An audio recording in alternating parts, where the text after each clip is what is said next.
Okay, welcome.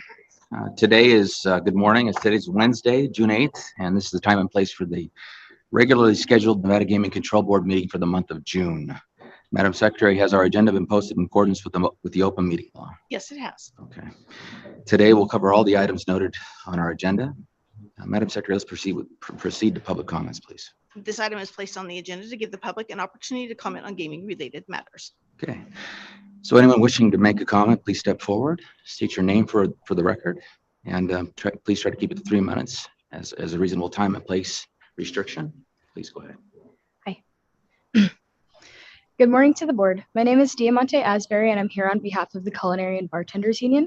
I'm here today to update you all on a recent development regarding Station Casino's closed properties. 3 Station Casinos properties, Texas Station, Fiesta Rancho, and Fiesta Henderson, closed in March 2020 at the start of the pandemic, and they've yet to reopen. The workers from those properties have not been able to return to their jobs. Just last week, on Wednesday, June 1st, the North Las Vegas City Council voted to approve a resolution extending the non-operational status of Texas Station and Fiesta Rancho for another year, so until June 4th, 2023.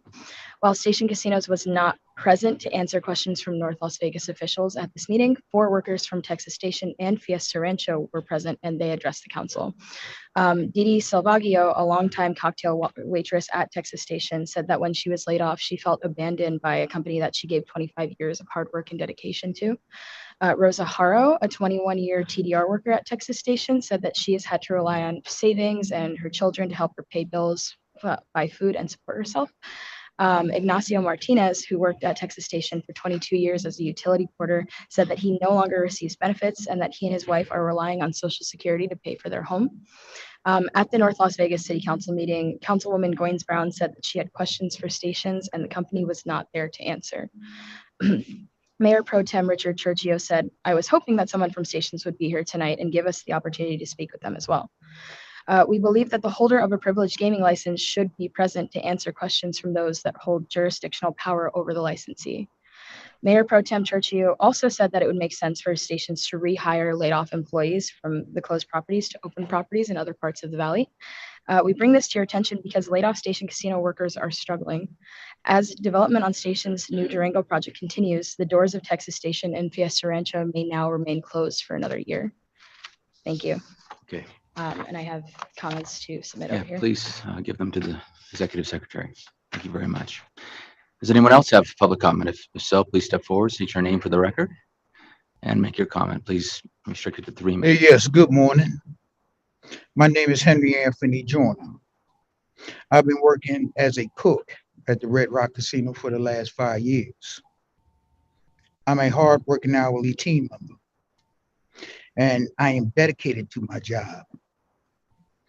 I want to keep working for many years. I'm also a dedicated union leader.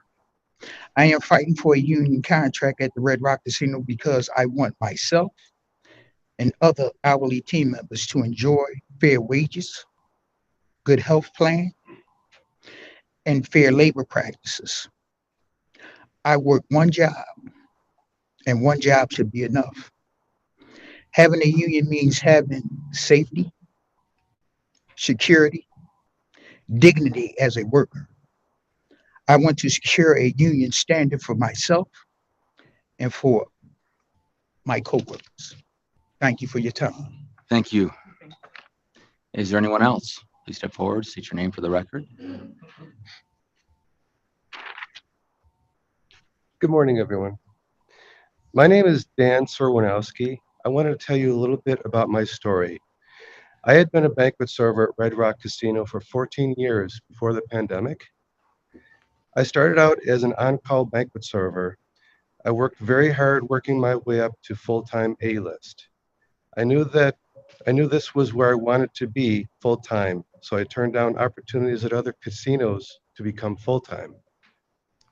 Because I was full-time at Redrock, I had an opportunity to sign a contract for a new construction home. They started to build my home in January 2020. In March 2020, the pandemic hit, and Redrock laid me off. I was devastated.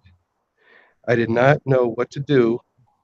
So I continued on as if I was still going to be able to purchase the home.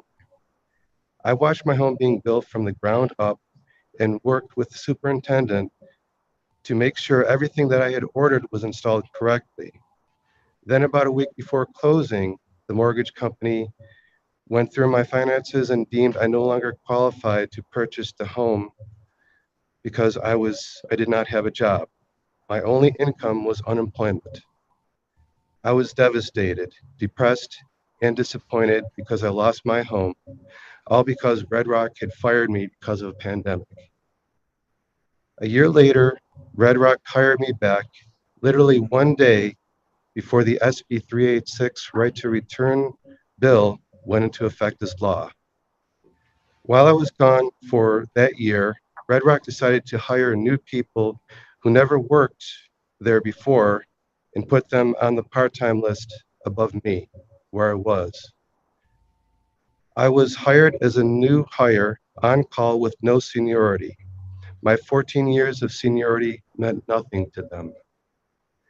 I had represented my coworkers as a union committee leader at Redrock since October 2018.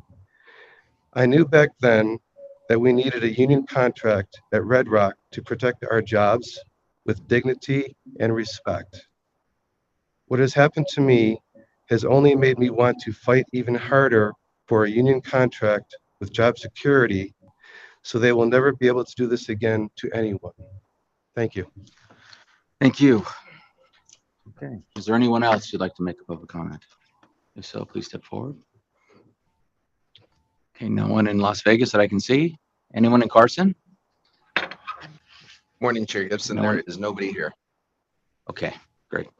All right, so that will close our public comment section. Madam Secretary, the next item on our agenda is the approval of prior month's disposition and meeting minutes. Pursuant to NRS 241.035, this item is the consideration of the approval of the Nevada Gaming Control Board disposition for May 2022 and the meeting minutes for the workshop held on May 4th. Okay. Each of us has had the opportunity to review the dispositions and workshop meeting minutes. Would either of my colleagues like to make a motion? Indeed, Chair Gibson. I Please. will move to approve the Nevada Gaming Control Board disposition items for the month of May 2022, as well as the minutes from the workshop held on May 4th, 2022. Member Katsaros? Aye. Member Watkins? Aye. Chair Gibson? Aye. Thank you. Madam Secretary, I believe that brings us to our non-restricted agenda items. Would you please read in non-restricted number 1? Non-restricted number 1 is the application of Agricultural District number 13 for awarding of race dates for August 19th through August 21st, 2022. I believe we have Brian McIntosh, supervisor in Elko, from enforcement via Zoom. Okay, wonderful. Let's let him cue in. Is that Supervisor McIntosh? Are you there? Yes, good morning, Chair Gibson, Member Good morning. Katsaros, Member Watkins, Madam Secretary, good morning.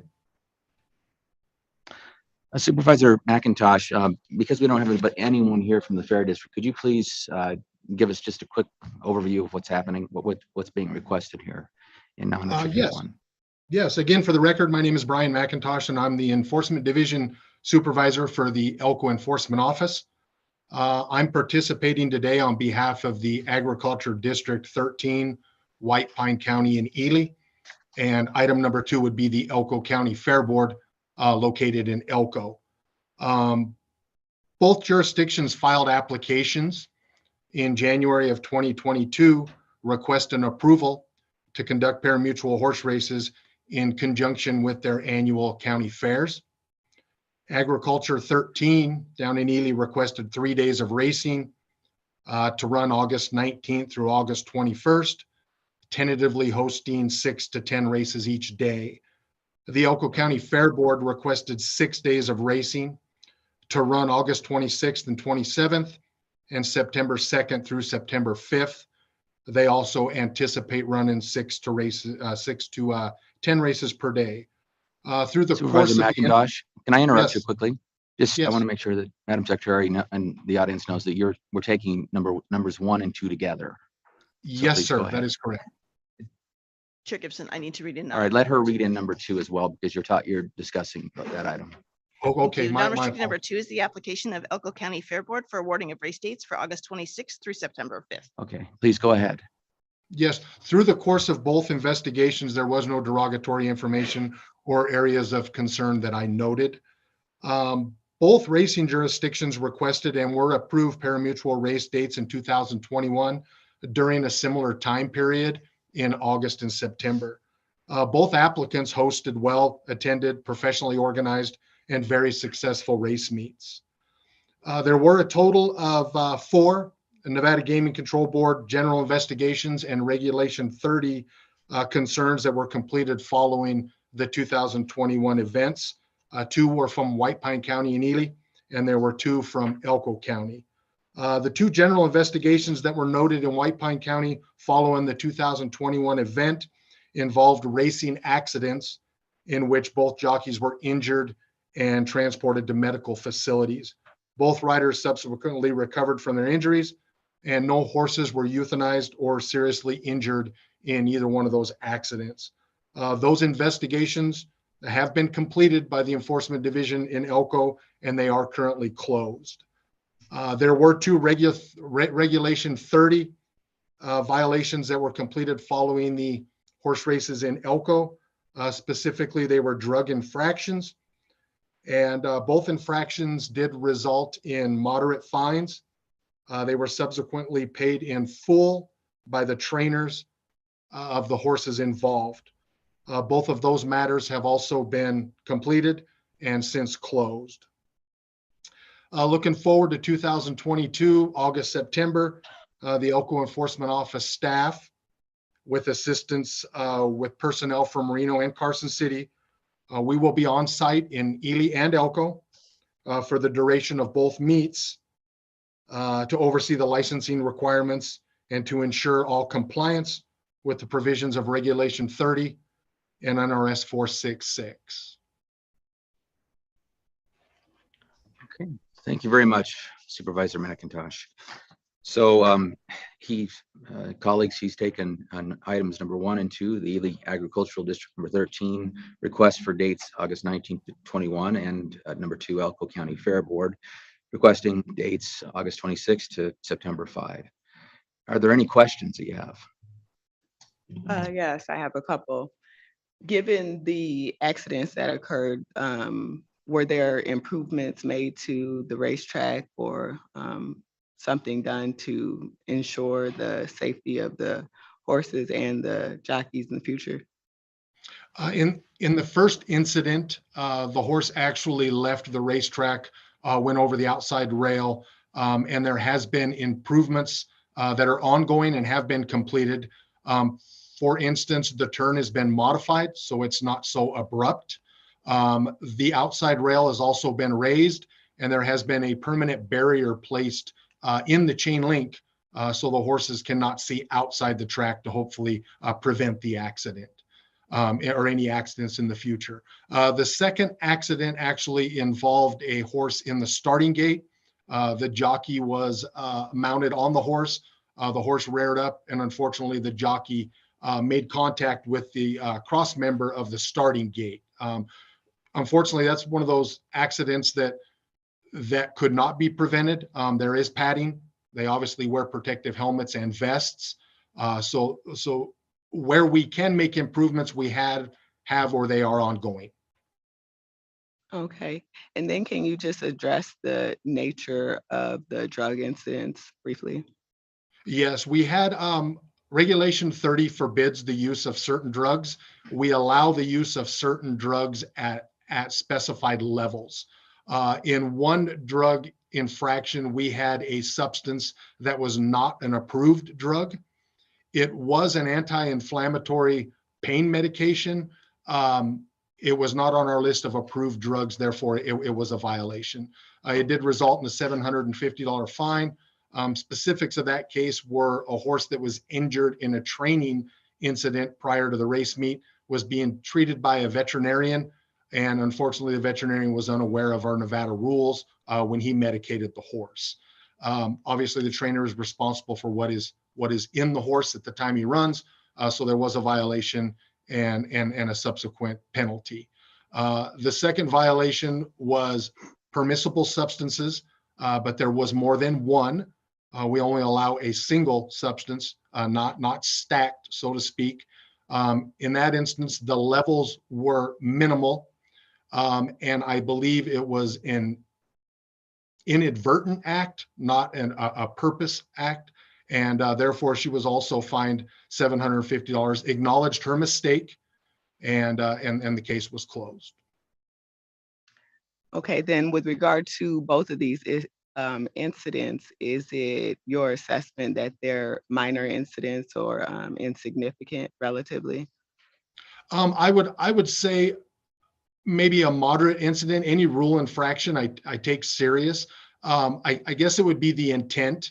In a situation where somebody purposely intends or tries to cheat, I would take that a little more serious. In this case, I do believe it was an oversight and a mistake, lack of a better word. So I addressed it accordingly.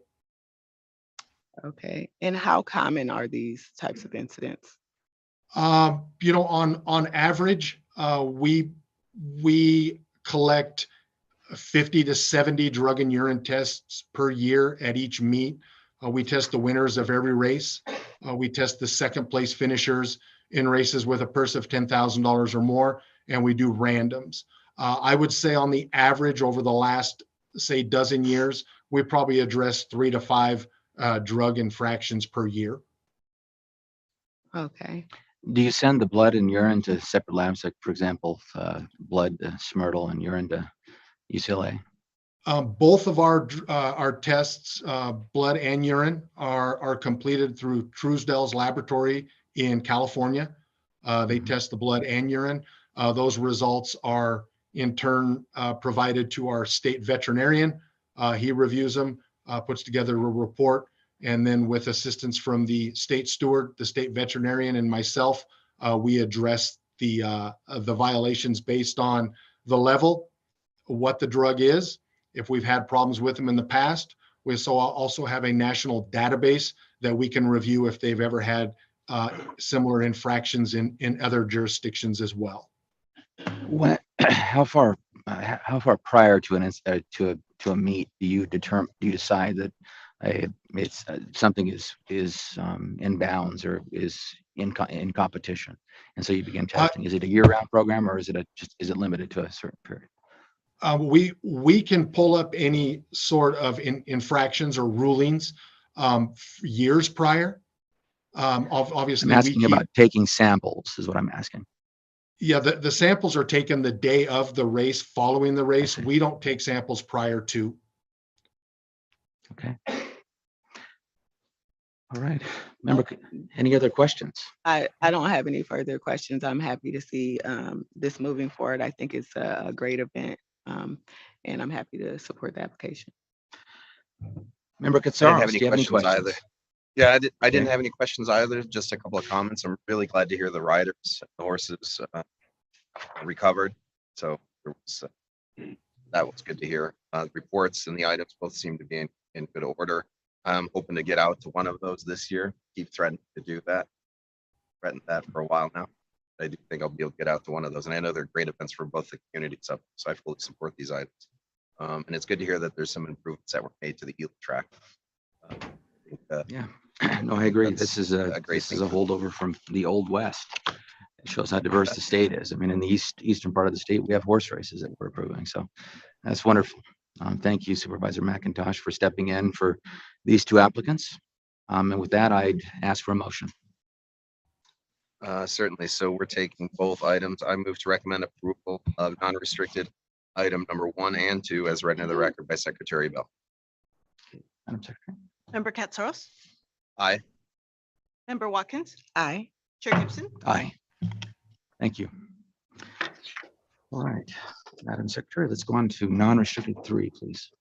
Non-restricted number 3 are the applications of Olympia Gaming CRS Sparks LLC, Jeffrey Legends Gaming LLC, Olympia LB LLC, and Legends Gaming Partners LLC for registration as a holding company or an intermediary company, licensure, or a finding of suitability as sole shareholder, sole member, sole manager, member manager, and or a transfer of interest as noted on the agenda. It's also the applications of Olympia LB LLC for licensure as a manufacturer and distributor. Lastly, you have the applications of Gary Vincent Goet, Guy Inzalaco, Rodney Brett Goet, Jeffrey Lawrence Canarelli, DeCourcy Wright Graham Jr., Courtney Edwin Cardinal, and Robin Deline Nedza for licensure and or finding of suitability as a member, manager, key executive, and or key employee as noted on the agenda. Okay, thank you very much. Welcome. Thank you, Mr. Chairman. Please state your names for the record. Yep.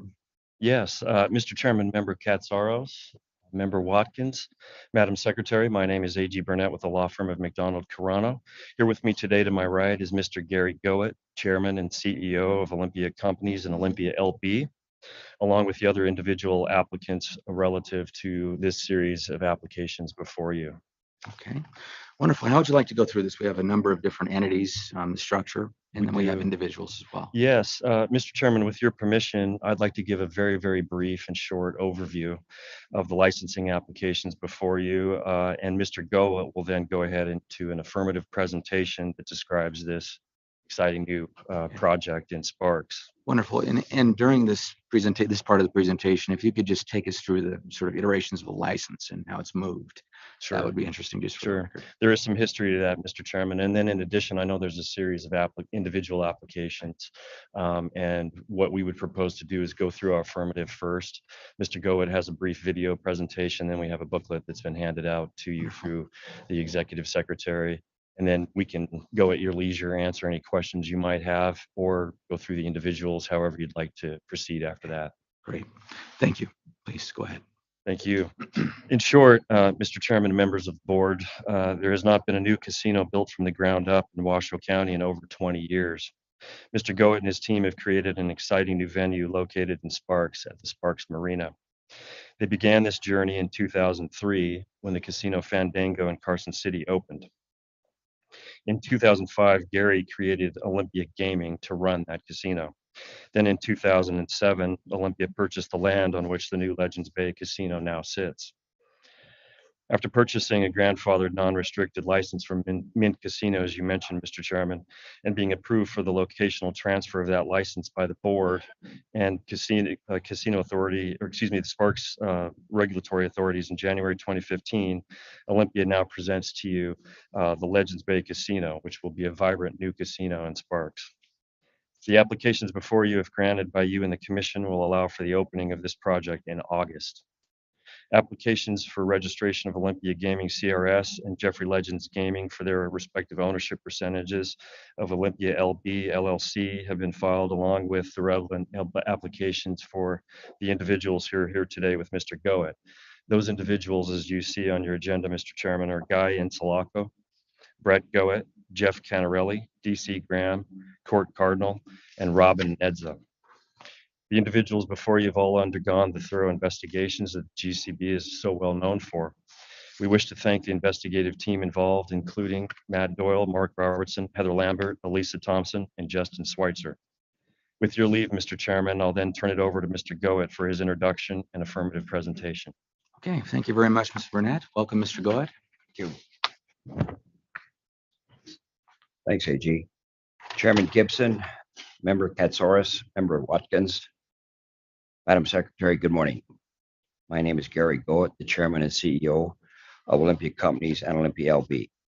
I'm very honored to be here today to share the Legends Bay Casino project with you and introduce you to the team. However, before I do that, and to provide some context for our discussion today, I'd like to share a brief video of the project. Okay, please, let's run that.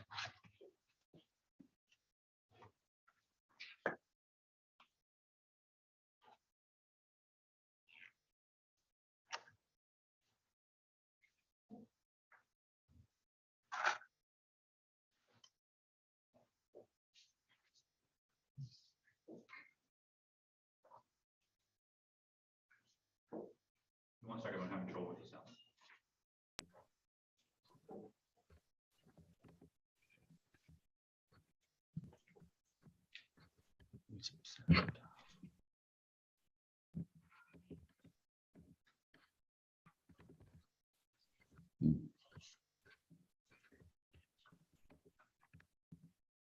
Apologize, give me one second.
Okay.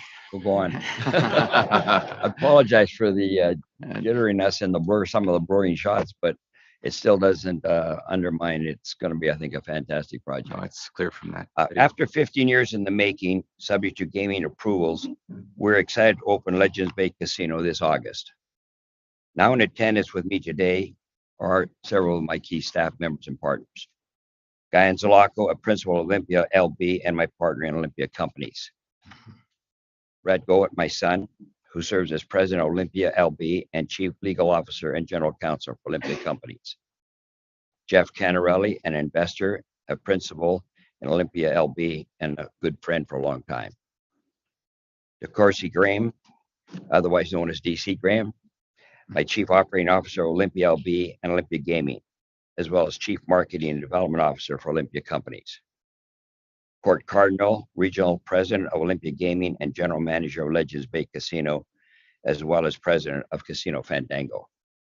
Robin Nesda, chief financial officer of Olympia LB and chief financial officer for Olympia Companies. All of the people working for Olympia have been with the organization for more than 15 years. I'd also like to take a moment to recognize and thank, as AG did, the GCB investigative team, including Matt Doyle, Mark Robertson, Heather Lambert, Elisa Thompson, and Justin Schweitzer, who have been working diligently with everyone involved in the Legends Bay Casino project. And it's been a pleasure to work with them. As I previously mentioned, I'm the chairman and CEO of Olympia Companies and Olympia LB. A little background on myself. I was born and raised in Calgary, Alberta. I received an undergraduate degree in economics from the University of Alberta and a law degree from the University of Toronto. I practiced law for 12 years in Canada. I started doing business in Las Vegas 35 years ago when I founded Olympia Companies. I've been a resident of Las Vegas for over 30 years. Olympia Company is a developer of master plan, mixed-use developments and real estate projects in Las Vegas area, including Southern Highlands and Sky Canyon master plan communities. The Southern Highlands Golf Club, which we're still the owner of, and numerous commercial and retail properties. I'm actively involved in several philanthropic activities in Nevada and serve as chairman of the Olympia Company's SH Charitable Foundation. Since its inception, our foundation has raised more than $25 million, including building the $10 million Boys and Girls Club facility located in Southern Highlands. We host the Governor's Black Tie Invitational annually at Southern Highlands Golf Club. This year, the event raised over $1.6 million. And as a point of interest, we distributed those checks to 8 different charities yesterday in the amounts ranging from $150,000 to $300,000, which was likely almost double what they expected to receive. We had a hugely successful event this year, and they're so appreciative, and it's needed so badly for these charities to help children in need, women in need. It's just hugely gratifying. We'll close, as a point of reference, on just one of the charities, the Assistance League, which provides clothing and different school supplies to the children. We will clothe and supply that for over 1,000 children this year by giving them the money that they received yesterday. They were thrilled. I've been involved in several local charities and community organizations, including serving on the boards of St. Rose Dominican Hospital, Opportunity Village, and advisory boards of Assistance League of Las Vegas and a Make-A-Wish Foundation of Southern Nevada. I was introduced to the gaming industry over 20 years ago by way of Casino Fandango in Carson City, which I'm the major owner and developer of Casino Fandango. It opened in 2003 and will be celebrating its 19th anniversary next month. It has grown from very small beginnings as a supply one warehouse. It truly was like a Home Depot type thing, and we happened to find our grandfather's site and grew it into Casino Fandango. To one of the largest casinos in Carson City today. We're in the second largest employer in Carson City with over 250 team members and are continually voted the best overall casino in Carson City and all other key categories by the Carson Appeal newspaper. Over the years, we've added numerous amenities, including a 10-screen Galaxy Theater, 100-key Marriott Courtyard, which includes 16 suites, a parking garage, and numerous restaurants and bar concepts. Casino Fandango features 700 machines, 10 table games, sports book, live keno, and 5 dining experiences, including Duke's Steakhouse, the Palm Court Restaurant, Chiamo Italian, Shinsu Sushi, and Craft 55. We're very excited to take the Duke's Steakhouse and Craft 55 experience from Carson City, and we'll be putting it into our new casino at Legends Bay. Now I'd like to take a moment to provide you with a brief history of the Legends Bay project. A little over 15 years ago, excuse me, in 2007, we acquired the land where the casino is being built. The original parcel was approximately 14 acres.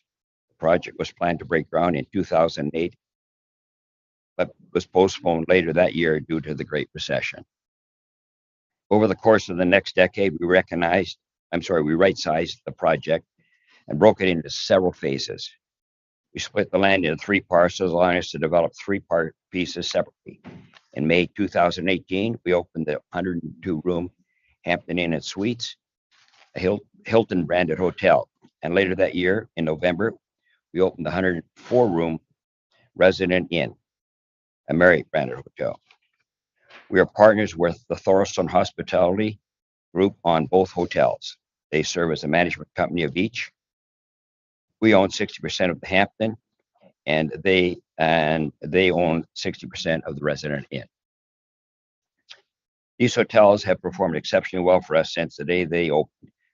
The performance of these hotels helped us even greater comfort in moving forward with this project, Legends Bay Casino.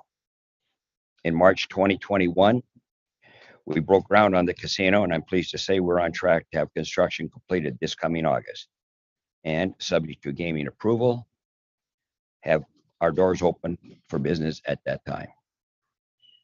Now, if the board would like, I can run through the confidential printed presentation booklet on the project.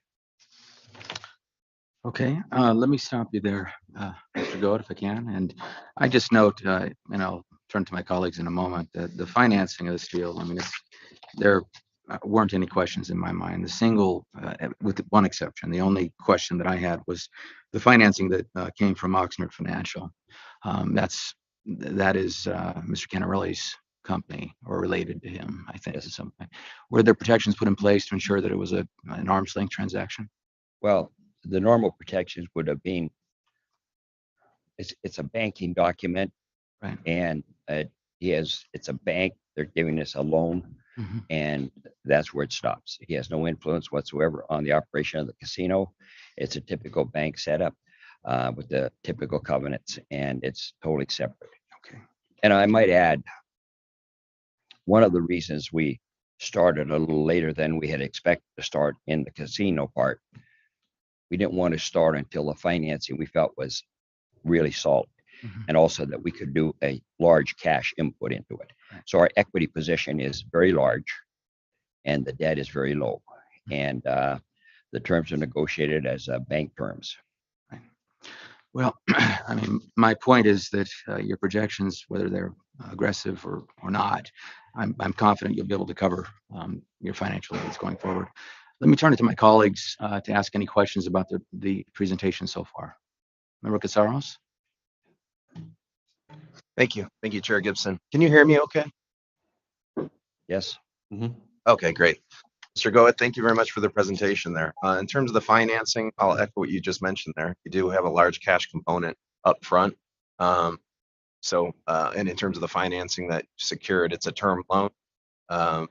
It seems very reasonable that you're not gonna, you'll be able to comfortably satisfy that debt, again, because you have a large cash component up front.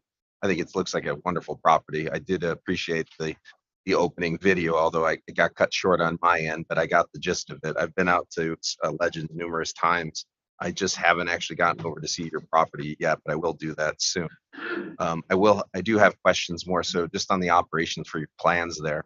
How you're going to perhaps leverage your Fandango operations with this operation and utilizing some of the staff that you have currently, some of the individuals that are before us today.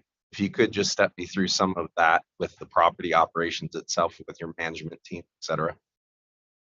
Yes, the fact that we have Casino Fandango in Carson City and the staff that we have in Fandango is excellent. And it gave them an opportunity to grow and expand their challenges. And as a result, Court Cardinal's example, he will be now regional president over both properties. DC Graham will be over both properties. And my CFO, Robin Nesda, will be over both properties. So it's a cost sharing. There will be some dollar sharing in that, obviously, because they will contribute to their salaries and costs. And then we bring people like our director of casino operations, which is the floor operation for the casino in Fandango. They will come over and he will be the regional VP for both properties. And so we have relied a large portion on bringing the people in from Casino Fandango and then strengthening it underneath them. And we'll have managers in each property eventually.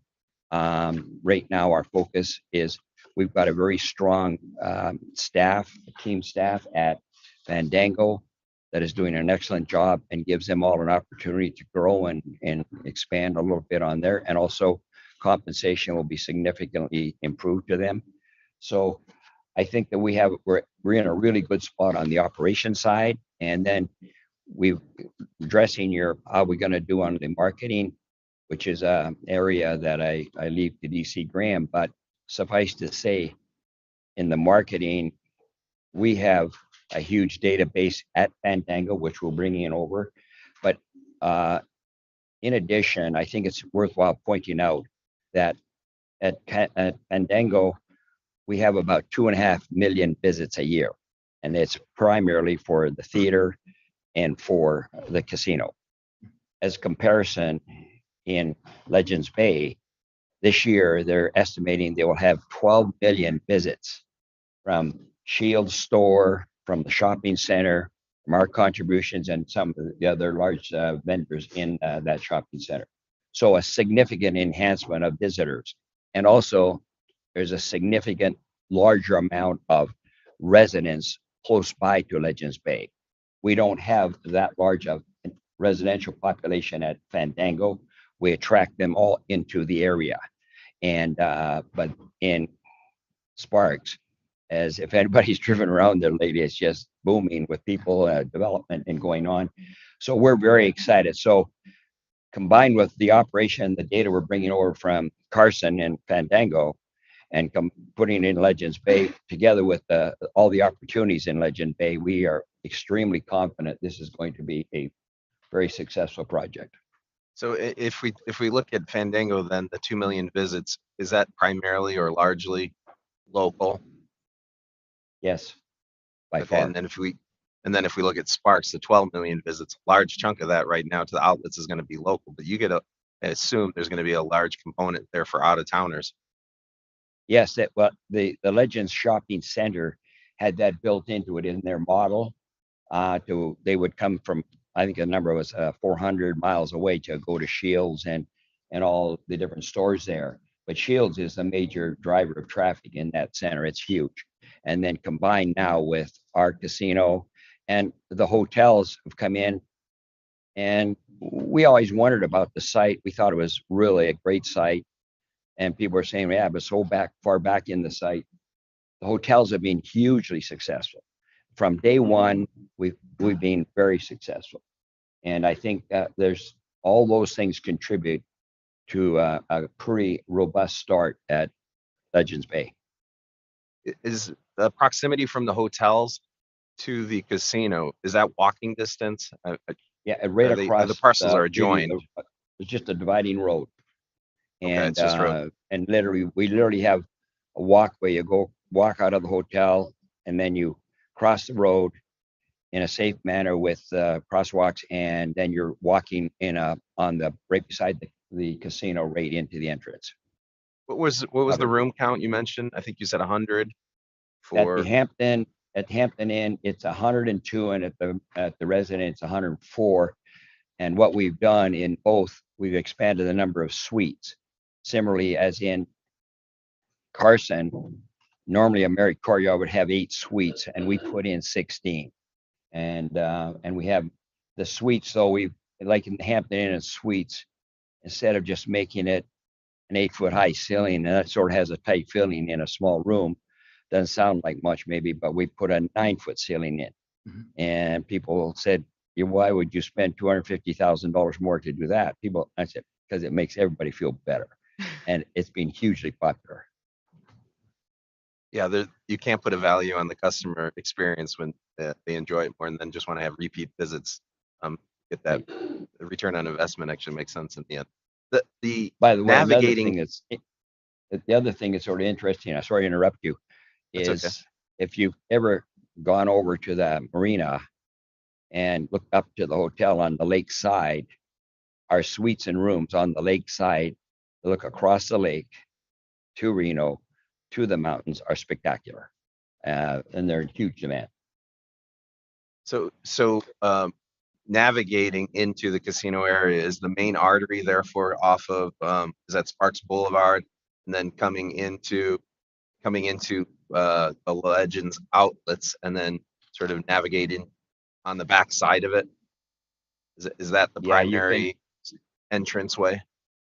Yeah, there's 2. You can come in off of Sparks Avenue, and you can come in off of the. Where's the? There you go. What's the road you come across on? At the top, on the top of it, in the north. Lincoln Way. Lincoln Way, yeah.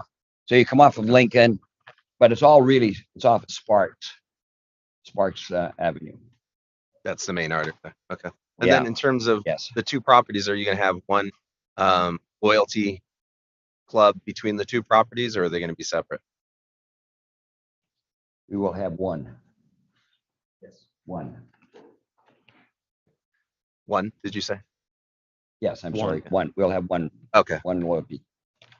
And I assume your turn to Mr. Cardinal or somebody else on your team there, which we'll talk to them later. But so Mr. Cardinal's the GM right now at Fandango. Yes. He's the Okay, and president so he's the, of Fandango. I'm sorry? We have, And Mr. Chairman, if you'd like to chat with other folks, we're happy to bring them up. and DC Graham is our chief operating officer for both properties. Well, yeah, we'll go through each one Okay. just individually, quickly. Clarification on the database. Please, if you have a clarification on the record, please Go ahead. make it. DeCoursey Graham, for the record, Chairman Gibson, Member Watkins, Member Katsaros. As it pertains to the database, it'll be a shared database, but we'll have two distinct loyalty program names, so there will not be called the same players club, so to speak. It'll be each will carry its own name. Mhm. So that was what the clarity I wanted to make. Okay. So can I use my points across the two properties? Or no? You may, yes, you can. Oh, you may. Yes, Just branding. they just carry different names, but a shared database. So yes. Member Watkins, do you have any questions? I wouldn't mind hearing more about the gaming operations in particular, but if you want to, if he can, before we hear from the individuals, take us through the booklet. Yes, please. Let's go through it. You want to go through the booklet? Yeah, I Yeah. believe that was what you were going to do. Okay, yeah. Okay, if we can turn to page 2, which is the exterior look of the building. I can walk you through that. And as AG has mentioned, this will be the first casino from ground up built in these Reno Sparks for the last 20 years. So we're pretty excited about that. What we tried to capture as you look at the exterior on page 2, we tried to capture a contemporary look, but also retaining the Northern Nevada look with the stone on the columns. And we have a very large sign, but simple. And if you look closely, you'll see a band of color about 3/4, 2/3 of the way up. That'll be changing colors. We can do all kinds of things with that. It's an LED strip all the way around the casino. And it'll tie also into that great big sign that's in the front on the porte cochere. On page 3, you can see where the locations are. The location is of the casino and the shopping center. And we've taken a lot of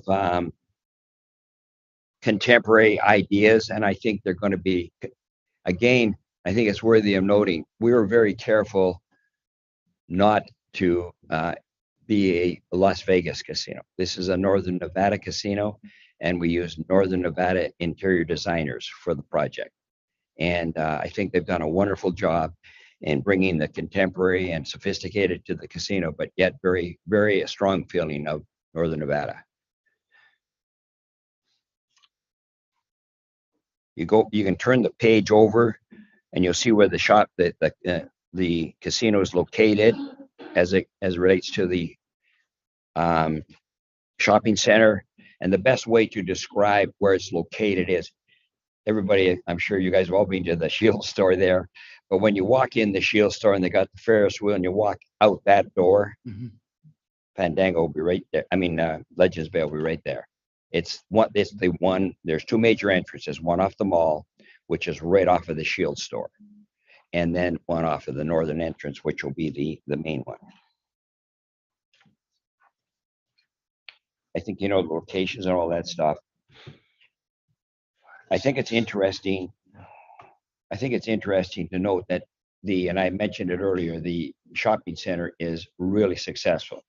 It's 1.2 million, it's full, and it's doing extremely well, and their rent levels are high, and it's the kind of customer that would welcome into our casino.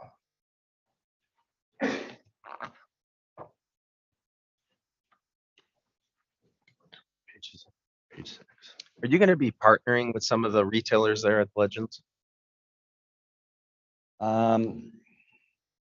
That's a possibility. We've tried doing that in the past, and we'll have some kind of strong relationship with the center. That's for sure. Okay.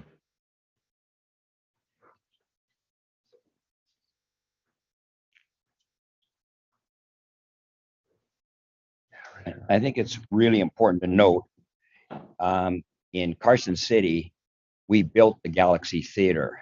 Here, they built the Galaxy Theater for us. We will have virtually a common wall between us and the IMAX Galaxy Theater, and it's really exciting. It's a hugely successful IMAX theater, and it's got all the latest and greatest, and its luxury theaters go is really top notch. So we're thrilled that we didn't have to put up that kind of money again to do that. But it's a great amenity as well for the casino. If you go over to page 6, you'll see, we'll take you inside the casino, and you can see that we have 2 big bars anchoring the table games. And then we're very excited about having the Circus Sportsbook there, just off of our sportsbook bar. And then on the left side of that sheet, as you look at it, the Blues Duke Steakhouse, you got the LB Grill. And I think it's important in the LB Grill, that would be suffice to call, most places in casinos would call that the coffee shop. However, what we did is, I don't want a coffee shop. I want to have a restaurant that serves excellent food at a reasonable price, and people can get dining in there 24/7. And so I think when you visit this, you'll say, wow, this doesn't look like any kind of coffee place. It looks like a really nice restaurant, and I hope that's what happens to it. But all these will have a great dining area. They'll have a bar area, TVs. You'll feel like you're in a little bit of luxury, and that's what we hope you can experience. Then, as you can see on down the sides, we've got a rewards club, and we've got our cashier. And then as you go up toward the entrance on the north side, that's where our food truck hall will be. And that will have a Craft 55 bar, which we brought from Casino Fandango. And the food truck will consist of primarily 3 different foods. And there will be an Asian truck, there will be a Mexican, and there will be a pizza truck, like Italian. And they will be serving not just pizza, but it'll be Italian cuisine. The Mexican will be serving all kinds of Mexican cuisine, and then the Asian will be serving specialties as well, Ramadan and all that stuff. So it's a different concept. So what it gives us the opportunity to do is have 5 dining experiences inside the casino, and the price points will serve all the way across the board, from the high end in Duke's and in the LB Grill, and then into the food truck hall area.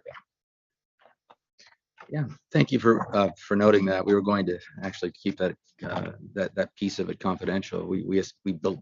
I was under the impression that you were going to roll that out in the future as a concept that was sort of proprietary. Well, I am going to roll. That is confidential. And So much for that, right? I mean, but this is a pretty confidential group, and I know the people behind me aren't going to tell anybody. So, let me just give you a few more details on the casino itself. This is an 80,000 foot project. We'll have approximately 40,000 feet of casino space. We got a large back of the house space, and it's all on one level. And the porte-cochere, valet, and self parking will be an essential part of our arrival at the casino. The entry to the south access, the outdoor mall and shops. We just are going to have, I think we've got a really good access, really good identification, and I think it'll attract people from both the mall and from, of course, you'll be able to see these signs from a long distance away. Let's turn to the center. The center one is another larger depiction of the project. The signboard you see there, which has just got our logo, which we just want to emphasize the logo, but the one that will actually be on, and it'll have LB Legends Bay Casino. Very simple. And then the perimeter where you see the coloring, that will be changing color as we want to do.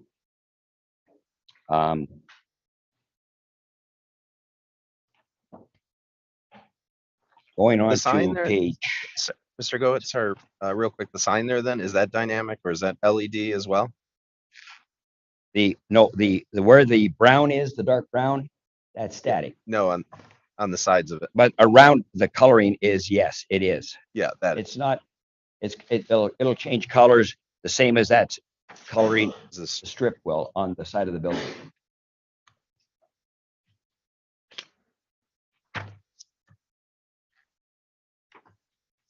And on the page 9, you'll see a sampling of imagery found throughout the casino. We opted to use circular columns versus a more traditional square format. The bottom right corner, you'll see a swatch of casino carpet pattern, which we're extremely excited about. Very earthy, and but I think it's organic. It's going to really be attractive. And again, the interior designers have done a great job on that. Immediately to the left of that image, you'll see the gold metal curtain that will separate out our high limit area. The casino will offer over 660 of the newest slots, and this is a really big advantage to us. As you go into a lot of the other casinos, they are all with the old slots, and they have some new ones. We have the wonderful opportunity to almost have all new machines, and they're very dynamic and they're exciting now.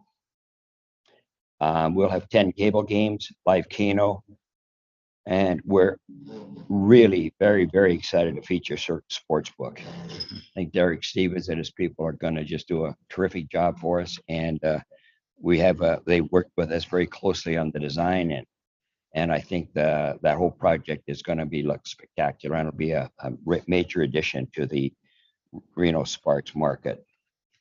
On page 10, I think I've mentioned this already, but we're talking about Duke Steakhouse, which I think is going to be a little bit, we brought it in from Carson, but we've made it a little more elegant, a little bit more sophisticated, and yet a very exciting and comfortable place to dine in and share a drink. So Duke's is an existing steakhouse. Yes. The name at least. It's not only in existence in Carson City, Chairman, but I hate to boast about my own stuff, but it is the spot for eating in Carson City, and I think that's backed up by the legislators now when they're in here for this. Well, I was just going to ask a question about the name. I know that it's been in vogue over the past 15 years or so to name a steakhouse the highest end steakhouse after a family member, like Hanks in the case of the Great Spuns or something like that. So. Well, this is sort of a nickname for me. Oh, is it? Okay, so just name it after yourself. Okay. Yeah, and right. a quick story, if you want it. My name. I'm known more by Duke now at the golf club than I am by my first name, Gary. But I felt at 41 years old, I was a little bit young to be called Grandpa, and so I opted for the name Duke, and it stuck, and that's how we ended up there. And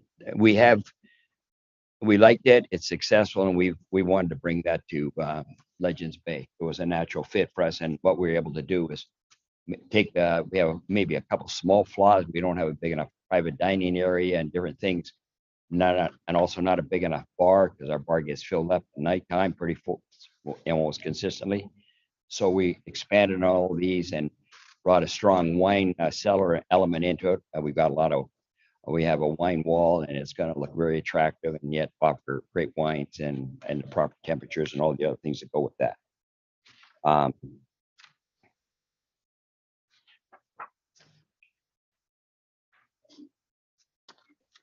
I'm just leafing through on page 11.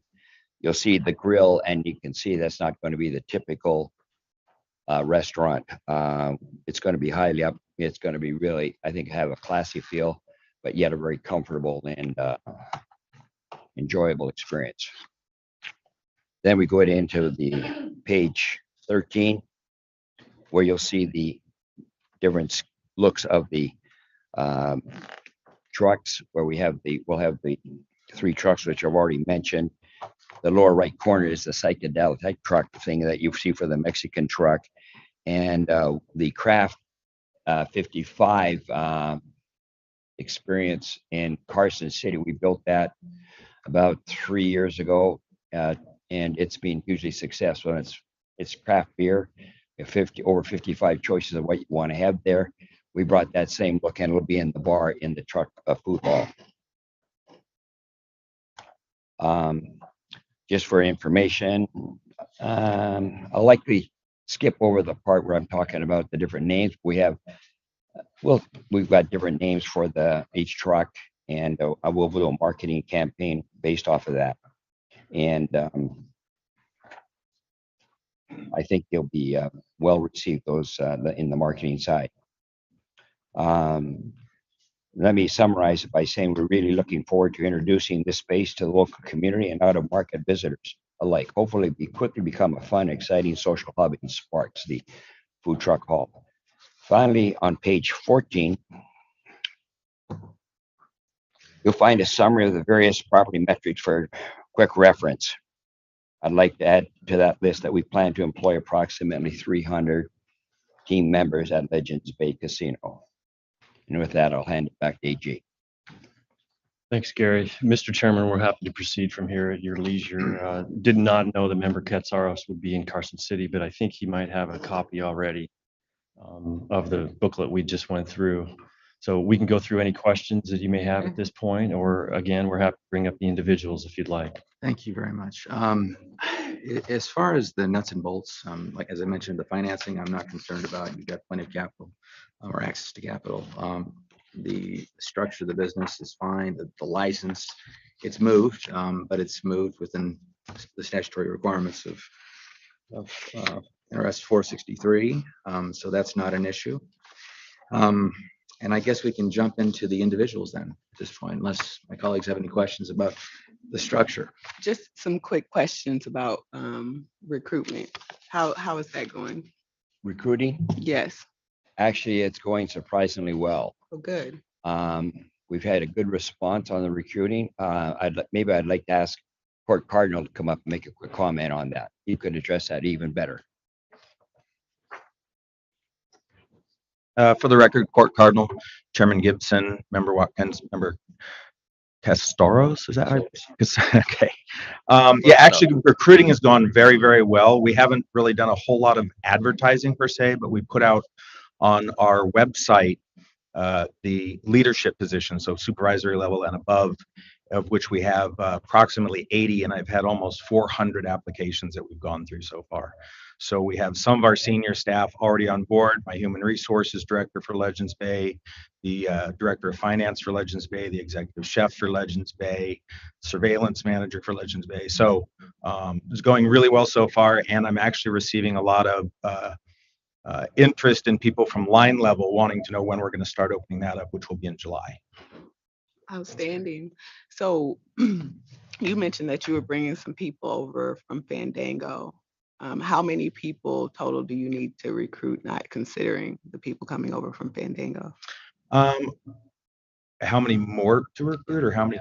So we have, to correct something from earlier, I did hire a general manager for Casino Fandango, so we've had him in place for a couple months now. Actually, he just got his 90-day badge, so he and I speak directly every single day to go over stuff.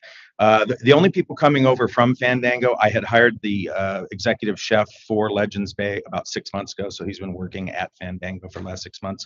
My number 2 in surveillance is going to be the surveillance manager over at Legends Bay, so we'll be backfilling that position. I think that's about it from people that have moved. Otherwise, it's just, my number 2 in Steakhouse. Our Steakhouse is just unbelievable. And our number 2, I mean, I gotta say, we beat 16 at Charlie Palmer Steakhouse in the competition, so I'm pretty proud of that. So the number 2 room chef at Duke's is going to be the room chef over at Legends Bay too. So there's a little bit of backfilling at Fandango. It is a harder market to recruit and hire in Carson City than it is in Reno Sparks. I found that out right away when we first started looking at the Legends folks. So. Okay, thank you for that. It's interesting because I heard about this legendary steakhouse at Rump. That's not necessarily a point of discussion for Rump, but your love for the steakhouse precedes you. So. And it's wood-fired grill. I'm going on about the steakhouse. It's wood-fired grill. I got the same wood-fired grill for Legends Bay, and it's all of our own prime Angus beef that we dry age in our own dry age facility on the property. So it really is one of the best steaks or rack of lamb that you. So. Well, thank you. Appreciate that. It is certainly on the record. Good to know. But I'm glad to hear that recruitment is going so well. So once you start doing line level, any plans for a change in the way you're recruiting? Yeah, we will be going out with advertising, as well as we have our first job fair on July 6th. Okay. And then we have 2 job fairs planned after that, depending on how the first one goes. Rumor has it from some of the supervisory people that we've been talking to that there are many people waiting for that to happen that are ready to put in their application. So I think you have a great location. You've got a shiny new object with all the latest and greatest stuff. Brand new equipment, brand new slot machines, as Gary said, taller ceilings, so we can put in slot machines that a lot of the older properties can't, as far as participation games and WAP games. So I was a little nervous at first, but it just seems to be working out really, really well. And we have an extremely competitive package with both our pay and our benefits. Oh, that's great. It's as good, if not better, than most of the other ones around. So great to hear. that helps too. Thank you. Absolutely. All right, wonderful. Just a We've couple of had a follow-ups chance to on review the property itself. I'm looking at I do have the presentation here, Mr. Burnett. So I had not seen this before, and some of the questions I had at the onset are answered by the diagram on page 5, or at least the page 5 I'm looking at. So I get a good idea and sense of exactly where we're located. I guess I had seen the construction going up there a year or so ago, because there was fencing all on that area at the time. Is just a couple of questions though. Is there room for expansion there if need be? And if I'm looking at it correctly, the dotted lines sort of around Hampton Inn, Residence Inn, around Legends Bay Casino, is that all your parcel? Parcels? Yes, and also directly south of the Hampton Inn and Suites, you'll see a green area sort of directly left of the Galaxy. That's also our parcel. And we've recently acquired on the north side of the parking lot over by above where the Resident Inn is, an additional parking space for about 60 vehicles. So, and the answer to the question is yes. We have room to do an expansion. Our first expansion would come north, and we've already designed that in.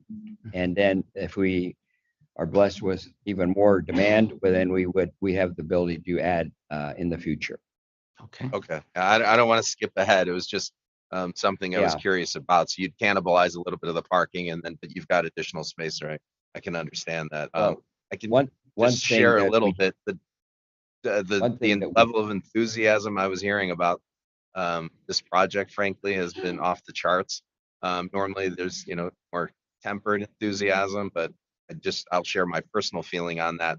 Enthusiasm was at near record levels, frankly, from all of the different discussions I was having around this. Thank you. Okay. Glad to hear that. Any further questions on the structure, on the transaction itself, on the nuts and bolts? No? Okay. All right, let's go into the individuals then, if we can. Sure, Mr. Chairman, you've already heard from the Duke. Right, the Duke. He's already given some of his background, but I'm sure he'd be happy to give you more if you would like. Otherwise, we have others to come. And yeah, let's start with let's see here. Let's start with Brett Goa. Okay. Mr. Goa, if you just step forward, state your name for the record, and tell us a little bit about yourself and what your role is going to be. Morning, board. Chair Gibson, Member Watkins, and Member Katsaros. For the record, my name is Brett Goet, also known as Brett Goet. I'm the same person, but I go by Brett. Before starting, I'd like to echo the sentiments of both Gary and AG in thanking the gaming investigators for the work on this file, as well as I'd like to give a shout out to 2 people at our group that largely assembled the applications and the information. That's Laura Peterson and Laura Lee. They did a awesome job, and I think the investigative team would agree with that. So I just would like to mention that. I've worked with Gary and Guy for about 30 years now in our various Olympia companies. I'm principally charged with overseeing our legal work. In fact, I do most of the legal work. My practice areas are business, corporate, and real estate principally. As corporate counsel, I touch a myriad of other practice areas as well. I do oversee legal counsel, outside counsel from time to time that assists me. And when the situation arises, we do engage litigation counsel, and I oversee those resources as well. I maintain a current license to practice law in the state of Arizona. I have both my undergraduate and graduate degree law school from Arizona State University. I split my time between Arizona, where the Olympia Companies was originally founded, Nevada, and sometime in Colorado. I've been married for almost 35 years, was married in Las Vegas between my first and second year in law school. Anything seemed better than studying for finals, but it stuck, and it was not an Elvis impersonator. I have two awesome daughters and 4 grandkids. The most recent delivery was this past Monday. Congratulations. Yeah, so that was really cool. I was a little bit worried for the timing of this hearing, but everything seemed like it worked out okay. Regarding Legends Bay, I'm president, and I'm also a profits interest holder member in the company. So that. Okay, thank you very much. So any questions for Mr. R. Brett Goett? Just one follow-up. So in terms of your anticipated daily work-life involvement with Legends Bay, what do you anticipate that to be? I see it being an expansion of my daily operation with Casino Fandango.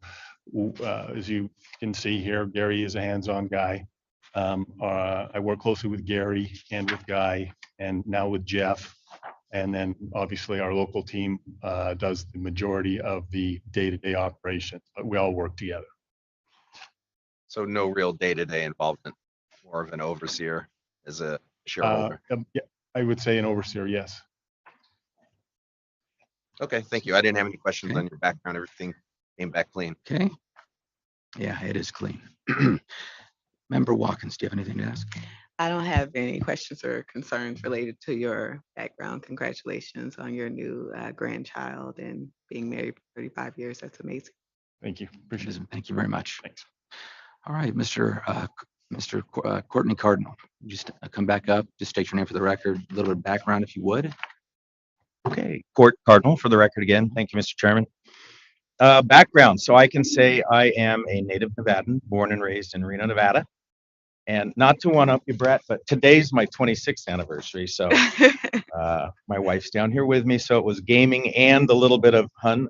We get to have our 26th anniversary too. So I've been around gaming pretty much since college. I helped open my first job was in the restaurant for Bob Cashell, Boomtown back in the day. And then I opened what is now the Atlantis as the Clarion in 1991 for John Farahi. Worked there for several years, went to work for John Esquaga for several years, and then went to work for Alliance Gaming Corporation. Mr. Farahi called me back and said, please fix all of the stuff that's wrong over here. And after about a 9-month negotiation, I went back and was there when all of a sudden Gary came up and said, there's this great property in Carson City that I think we're going to open, and I'm seeing this empty supply one with pigeons flying around and whatnot. And I'm thinking, well, this could be something really big. So we expanded for 5.5 years straight, going from the supply one to everything we have now. A little bit of other background. I'm chairman of the redevelopment committee for Carson City. I'm the past chairman of the board for the Carson City Chamber of Commerce. And I was appointed by former Governor Sandoval as a commissioner for the SAGE Commission on Spending and Government Efficiency too. So I try and put in my time and work to help out locally and on the state level as well. So Thank you for that. With that, I'd be happy to answer any questions. Any questions, Member Katsaros, Watkins? Sorry, I must have missed it because in my materials I didn't have information predating 2000 because our investigation doesn't cover your entire life, at least not in that regard for employment. How did you come in contact with Mr. Goett? That was in 2003 through our architect at the time, Peter Wilday, who was the one that designed Casino Fandango. And so prior to that, then you didn't have a relationship. You had never been employed by Olympia or in any No. capacity. So it's been 19 years now that I've been with the company. Okay.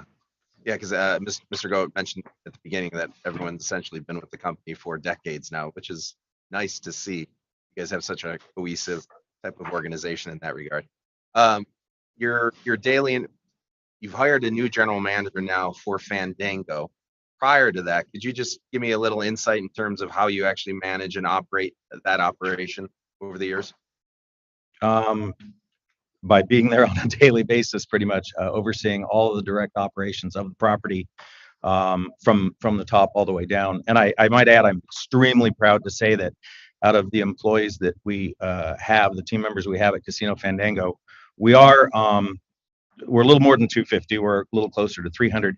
And out of those 300, I have over 100 that have been with me for more than a decade. So in an industry where there's a lot of movement going around. In fact, I did a 15-year service award dinner, and we're about ready to do a 20-year service award dinner coming up. To have that many employees that have been with me for 10 years, we really base it on taking care of the employees, and everything else falls into place.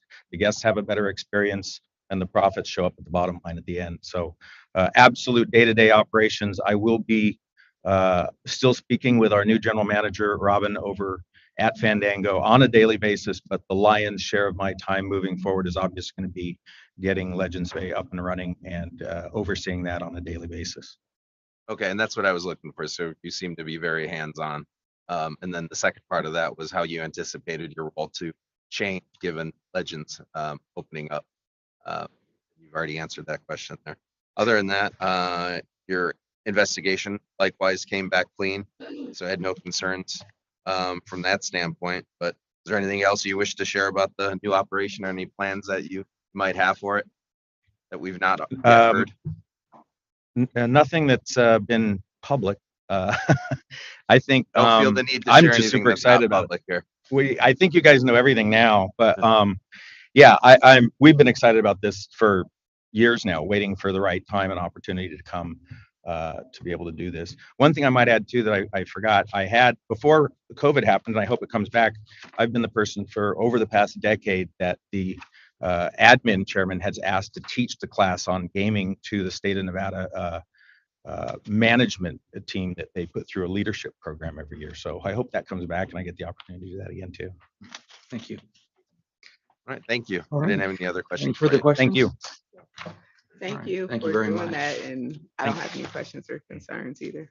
Thank you very much. All right, let's have Jeff Canarelli come up again. Sure. Mr. Canarelli, welcome.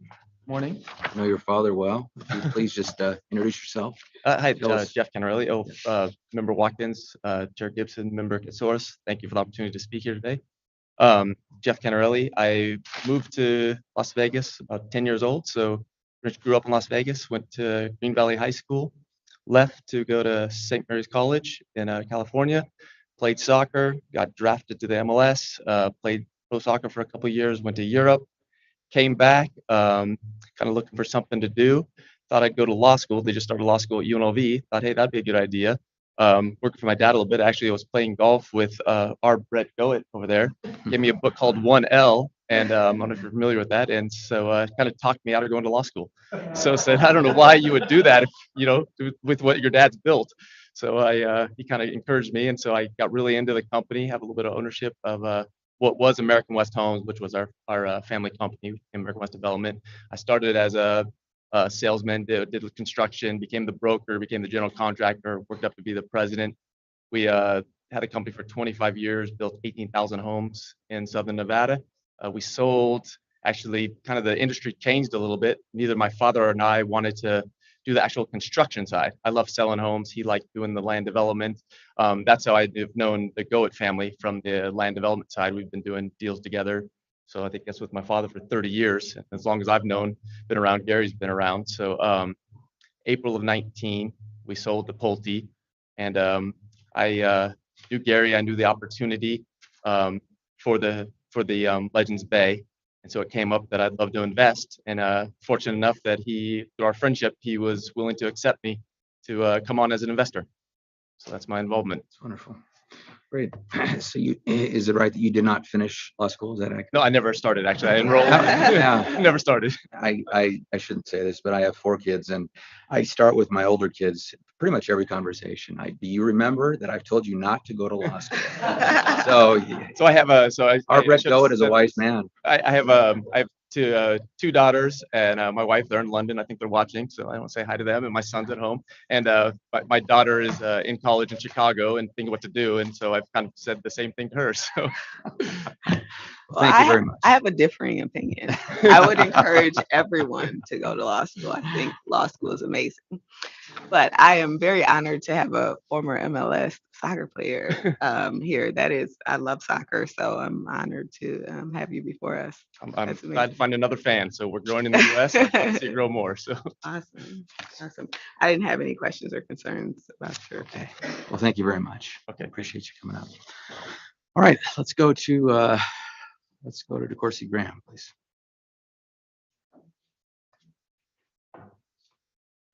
Chairman Gibson, Member Watkins, Member Katsaros, Madam Secretary. Good morning. My name is DeCourcy Graham. I also go by DC Graham. I am the Chief Operating Officer for Olympia LB. I also serve as the Chief Marketing and Development Officer for companies. It's a privilege and honor to be here today as part of the Legends Bay Casino Project team.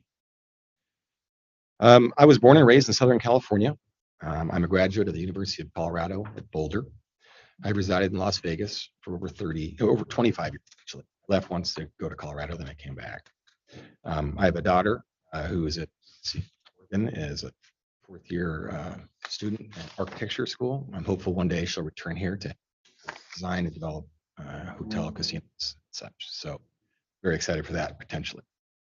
I began my career in the gaming industry 30 years ago, in 1992, Colorado. I served as a marketing analyst for the largest casino operator at the time. Colorado was undergoing the expansion of gambling at that time. So it's an opportunity to return back to where I attended college. So it's very excited to be a part of that. I've been the part of the opening teams, 4 different casino openings during my career, including 2 in Las Vegas, the MGM Grand Hotel, Casino, and Theme Park, and the Stratosphere in 1996. Actually, the MGM was 1983. So those are the 2 I was a part of. I've been involved in both large-scale destination properties as well as smaller regional and local casinos in multiple jurisdictions. A large part of my career has been centered on the marketing side of the gaming and hospitality industry, specifically casino, slot, database, as well as overall property marketing. Worked for Olympia for over 17 years now. During my time at Olympia, my role has expanded to include oversight of the gaming division, that's Olympia Gaming, which includes Casino Tango and other future casino projects. In my role as Chief Operating Officer of Olympia LB, I oversee Legends Bay Casino from a corporate level. Been a part of this project since inception. I helped identify the land, and helped Gary acquire the land as well, and have spearheaded the project development since we first started. So I'm very familiar with how we've had to go over the years of this project. It's been a long road, but it's really going to be a wonderful property. And I cannot say how proud I am to see this project become a reality after 15 years. We open in August, which looks like that's the case.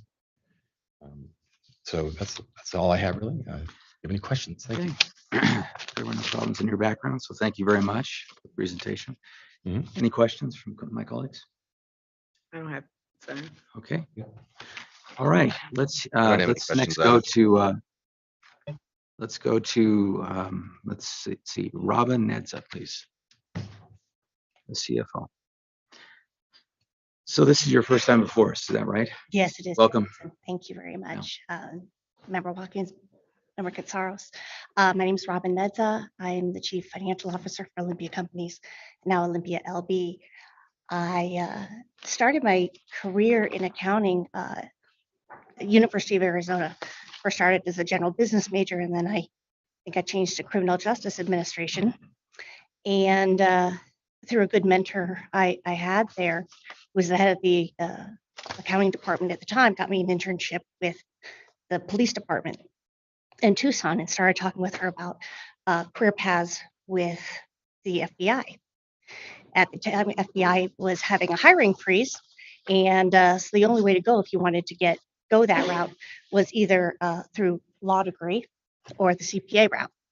And unfortunately, I chose the CPA route.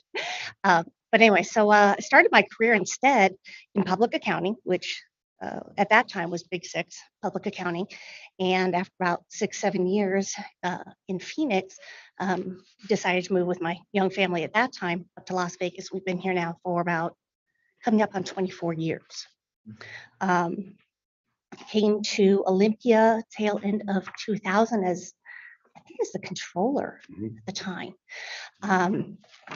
And we were growing by leaps and bounds at the time. I'd had a number of both publicly held, privately held, and a very large quasi-governmental client when I was in the public accounting realm. And Olympia really appealed to me because of having such a diversity in the types of businesses that we were doing. So I've spent the last 21-ish years helping grow the division of Olympia companies through all of our different industries. Was involved in the original construction of Casino Fandango, and then I think I kind of came out of those operations for quite a while and came back into it around 2015, 2016, and we were starting to really start modeling the Legacy project at the time. So to anticipate a potential question, right now my main involvement has been involved in the development, construction, financing, financial reporting, banking relationships, all that Olympia LB and the casino will need. I don't think Gary's going to be allowing me to give up the rest of my day job. So ultimately, it'll probably take maybe 40% of my time. It is one of our largest projects at this time.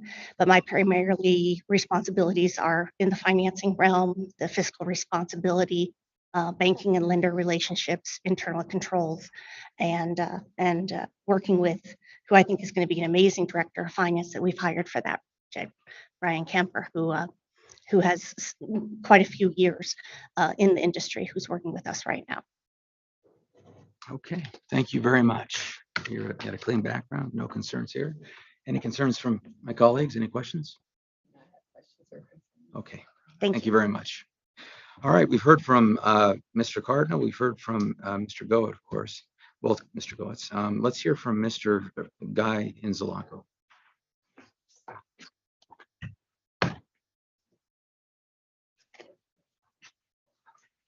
Welcome. Good morning, Chair Gibson, Member Watkins, Member Katsaros, Madam Secretary. Sonia Vermaze from the law firm Brownstein Hyatt Farber Schreck, here with the applicant, Guy Inzalaco. As you've seen in your agenda, he is the 39.6% member and a manager of Olympia Gaming CRS Sparks LLC. That entity is the majority member of Olympia LB LLC, which, following commission approval, the agenda transfer of interest, will be the sole shareholder of Mint Casino Inc. As you've heard this morning, Guy and the Duke have been successfully partnering on projects throughout Southern Nevada and Northern Nevada and elsewhere for over 30 years. The Southern Highlands community is one of the premier master plan communities here in Southern Nevada, which includes not only the Southern Highlands Golf Course and supplemented retail and commercial, but also an excellent private school. Guy, in addition to all of his professional contributions, has also given his time and his resources to philanthropical endeavors, including the Southern Highlands Charity Foundation and other organizations, and I'll let him get into that a little bit more. Guy has a sterling resume and reputation, and he's an asset to the Nevada gaming industry. However, we can't ignore that among his many successful and profitable investments, he did make one investment that was neither profitable, nor did it align with Nevada's gaming policies regarding involvement in the cannabis industry. While the company in question was not directly involved in the cultivation, sale, or distribution of cannabis, it did support the industry. When Guy was educated about Nevada's policies, he divested of the interest. He also disclosed the interest on his application and was fully transparent and cooperative throughout the investigation. He made a mistake, but he did not intentionally evade Nevada's policies. And he was quick to own the mistake and immediately remedy it.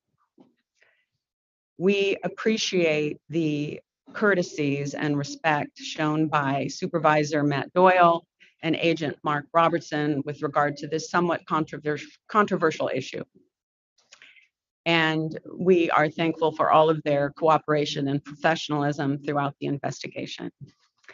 With that, I will give the podium to Mr. Inzalaco. Thank you, Mr. Mace. Welcome, Mr. Zalaco. Thank you. Thank you so much. I appreciate that.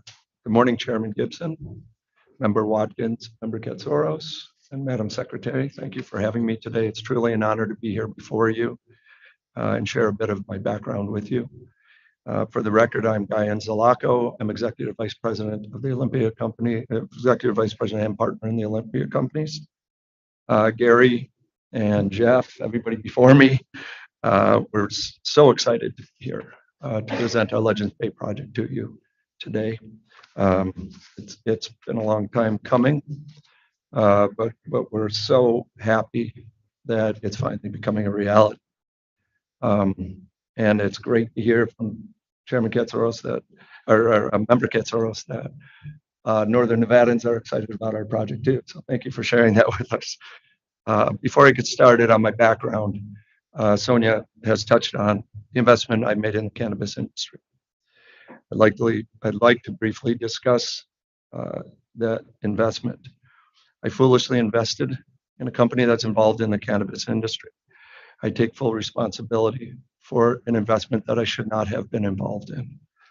I understand that's no excuse at this time. I fully appreciate that these are privileged licenses, and that is as a licensee, a gaming licensee, I should know the rules and regulations, and you know that go along with being a licensee. And I can assure you that after, I know this is after the fact, but this, I won't make another, I will not make a mistake like this. It was, well, I'll just leave it at that. Now a little bit about my background. I was born and raised in Buffalo, New York. I moved to Arizona to attend Arizona State University, where I studied political science and business. I left ASU right before graduation to work for Arizona U.S. Senator Dennis DeConcini. I worked for him for about 7 years.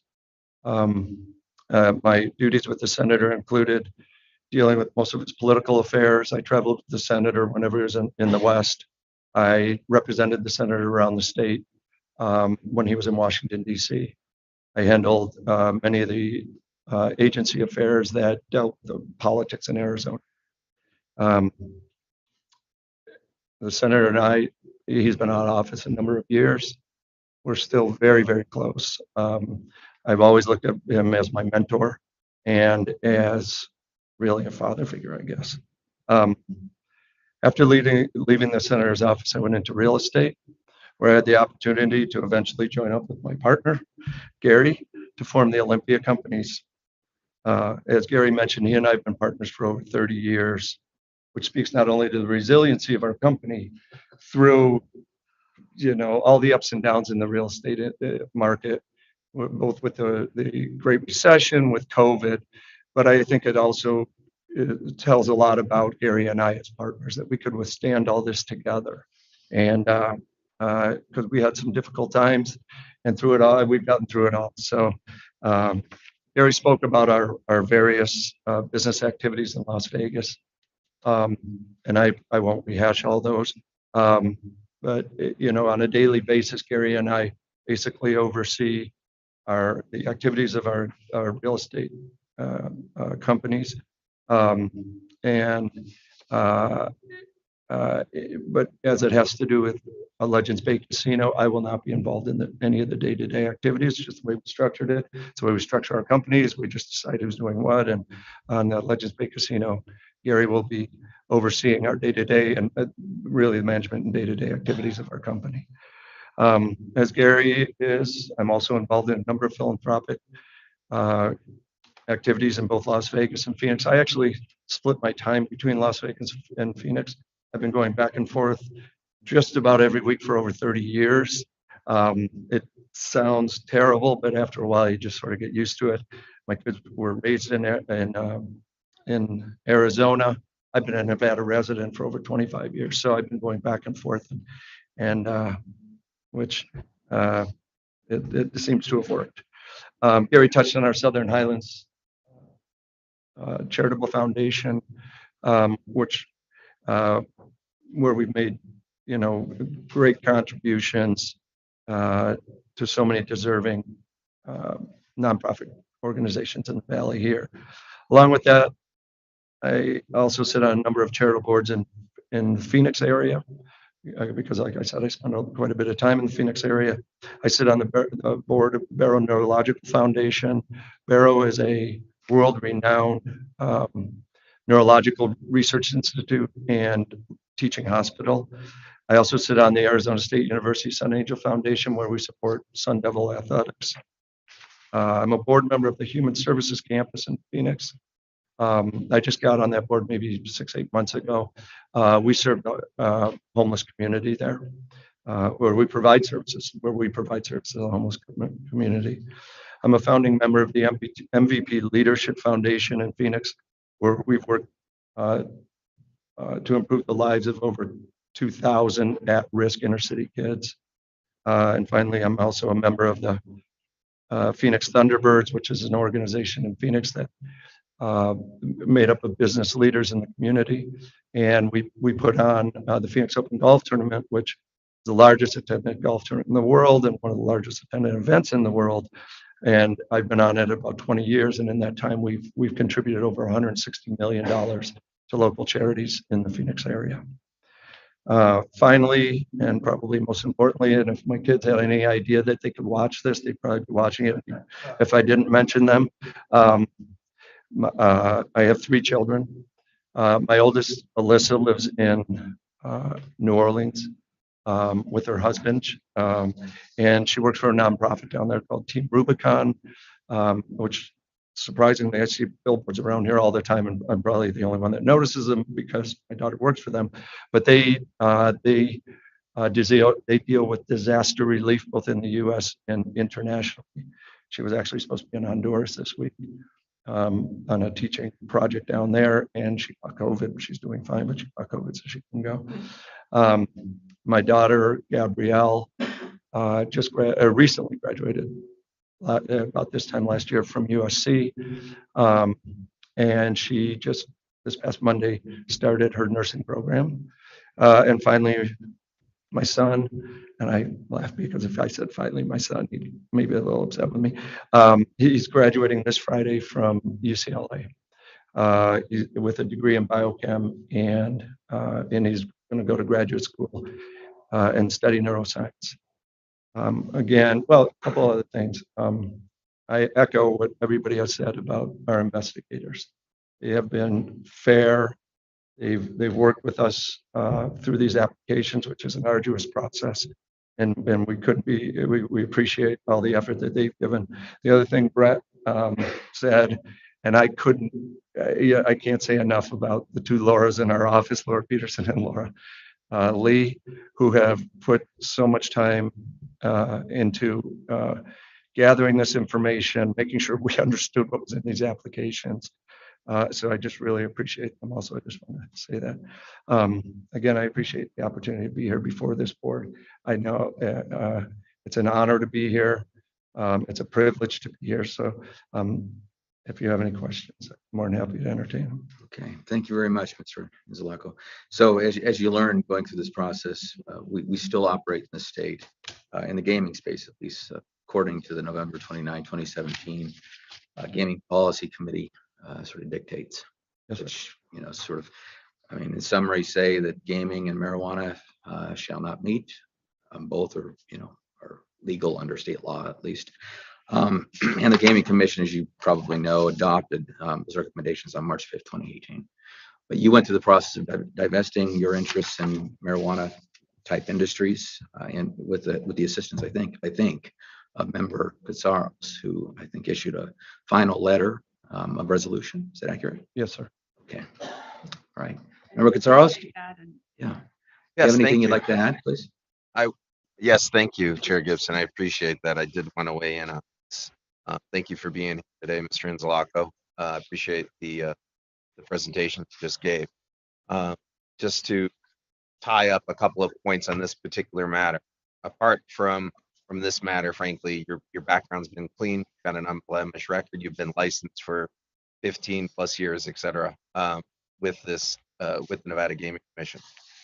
In terms of this matter, indeed, as Ms. Ramez had mentioned, you were upfront about it, you disclosed it, you fully divested of it, remedied it, and by all accounts, it was inadvertent. And it's not as if I just take your word that it was inadvertent. You fully investigated this matter, and as part of our investigation, that's exactly the conclusion I came to.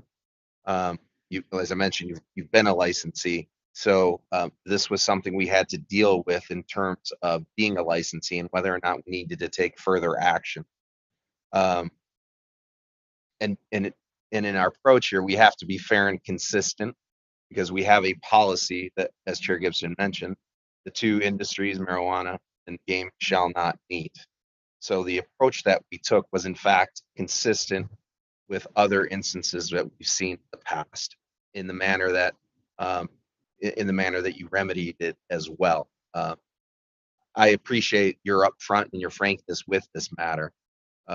Just plainly speaking, in our interactions with you on this, you just came out straight with it and said, "Hey, this was inadvertent. I'm going to divest of it," and you did it straight away upon. I believe it was Ms. Vermees that was first apprised of it at the time, 2021, if I'm not mistaken, and you immediately took action. All those things we took into consideration there, and yes, as a result, and being fair and consistent with other matters dealing in this area, we did close this matter. I issued the resolution or the letter to you saying that this matter is closed and there's no further action that was going to take. So that's I didn't have any other questions or things to share, but I wanted to appreciate the fact that you fully disclosed this and were upfront about it. So appreciate it. Thank you. Thank you for that. Member Watkins. Yeah, I just wanted to clarify, you said you spend half your time between Arizona and Nevada, and it's your primary residence in Arizona or Nevada? It's in Nevada. Oh, okay. And then with regard to the investment issues, a point of clarification there, you loaned money to a company that was not directly involved in cultivation, but in advertising. Yeah, that's correct. Branding, intellectual property, packaging, those kinds of things that were somewhat ancillary to the no cultivation or grow or no grow or production or dispensing. Okay, and those loans were either completely repaid or written off. They were written off, yes. And when I divested, even though they were written off, I still had ownership of the shares, but they were worthless, and that's why it was written off. That's what I needed to divest the shares of the company. They're now back with the company. Okay, and then I respect resolution. I respect our investigators' work, and I think, and as everyone has said here, that they do an amazing job. They've done a great job. In fact, they said that you guys were a pleasure to work as well. And For me, it seems definitely inadvertent. Sometimes these things happen, but you took steps to divest yourself. And once you became educated through counsel, that's what counsel is for. Then you took steps to correct the situation. I believe you're sincere. The investigator said that you were very cooperative, and you've been that way. And this was the only issue in your background, and everything else was clean. I'm happy to support your application. Thank you very much. Okay, we've heard from Chair each of Gibson, the, can I just interject? I please. just want to make one thing a little more clear too. Were it not for the fact that you are up for licensure because of the new property, this matter would not even be discussed in a public forum because of the resolution that we reached. And I think that's important to understand too, because there are other similar instances and each case is so fact specific. No two instances are exactly alike. In this instance, the nexus frankly wasn't exactly that concrete. And this is where it becomes even more confusing, perhaps for a licensee like yourself, to understand whether or not you should or should not take an investment. But for not the fact that you're getting licensed right now, this matter wouldn't even be been discussed because we came to a resolution that did result in a complaint or administrative action. And I just thought it was important to mention that. So Thank you. Thank you. Thank you. Okay, thank you very much. We've heard from each of the individuals who are on for, key employee, for findings of suitability. We've heard about the structure. It's an exciting project, the first new non-restricted license that's going to be issued from Northern Nevada for a major casino in 20 years. So I know that people in Sparks, my friend Asia Burnett, excited for it.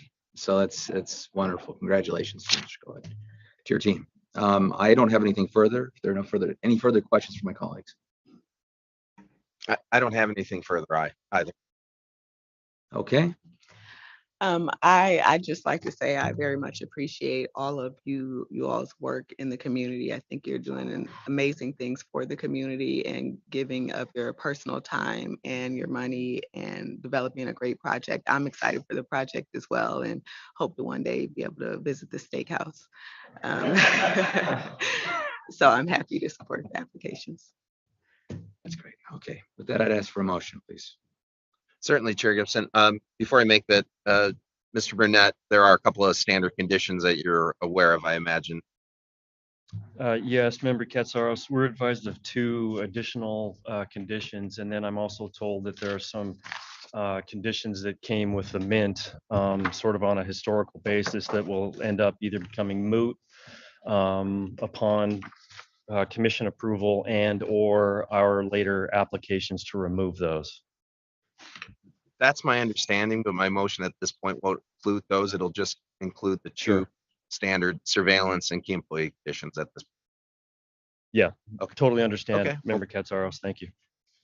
Okay, and with that then, Chair Gibson, I move to recommend approval of non-restricted item number 3 as read into the record by Secretary Bell, condition that prior to the issuance of the Nevada gaming license, the surveillance system must be installed, inspected, and approved by the Nevada Gaming Control Board Enforcement Division and thereafter be maintained at or above the standard that is approved. And a key employee application must be filed within 60 days of any changes in the person occupying that position. Okay, Madam Secretary. Member Katsaros? Aye. Member Watkins? Aye. Chair Gibson? Aye. Thank you very much. Thank you. All right. Madam Secretary, let's go on to non-restricted item number 4. Non-restricted number 4 is the application of Circa Hospitality Group 1 LLC doing business as Golden Gate Hotel and Casino, doing business as Legends Bay Casino Racebook and Sports Pool, doing business at Legends Bay Casino for a non-restricted gaming license and for licensure to conduct off-track pari-mutuel race wagering. Welcome. Morning, Chair Gibson, Member Watkins, Member Katsaros, Madam Secretary. For the record, Greg Giordano, law firm McDonough Carano, appearing on behalf of the applicants. With me today on the applications are first to my right, Derek Stevens, the CEO and majority owner of the Circa Hospitality Group. And then behind him is Matt Metcalf. He's director of Reno Race and Sportsbook for the Circa Hospitality Group. and Dorian Sloan, who is the Chief Compliance Officer for the Circuit Hospitality Group companies. Pleasure to be here, Chairman, and to talk to you all about the applications of Circa Hospitality Group and its Golden Gate Hotel Casino through its Circa Sports brand, requesting licensure as the operator of the racebook and sports pool at the lovely and exciting new Legends Bay Casino in Sparks that you just heard a great deal about. With your permission, Chair, I'd like to have Mr. Derek Stevens provide a few opening remarks, and then we'd be happy to entertain any questions between either Mr. Stevens and Mr. Metcalf concerning the operations of the racebook and sports pool at the Legends Bay Casino. Please, Mr. Stevens, welcome. Thank you. Good morning, Member Katsaros, Member Watkins, and Chairman Gibson. Great to be in front of the board again. I wanted to maybe give a little bit of background on how we got to meet DC and Mr. Goet. And for even a little further background, Circa Sports currently has 5 locations, all located in Southern Nevada. We have been actively looking for a Northern Nevada location and have been for a number of years. Unfortunately, we never found the right deal. The stars never aligned. And then one day had an opportunity to meet with Mr. Goet, had an opportunity to meet with DC, and they explained to us what they were doing. And I'll be fair by saying I was not very familiar with Sparks in any way. But after they kind of explained what was going on, how Sparks was growing, we got very interested. I quickly called our team, Matt Metcalf, Ryan Rubin, and our team. I go, hey guys, let's take a flight up to Reno. Let's go check this out. We got up to Reno and we walked through the Legends Bay area.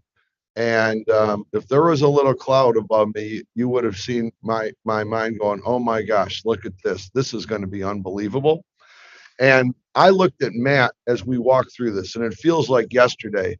And without us even speaking, we looked at each other. We both knew what we were thinking. This is going to be a spectacular resort, and we're very, very excited.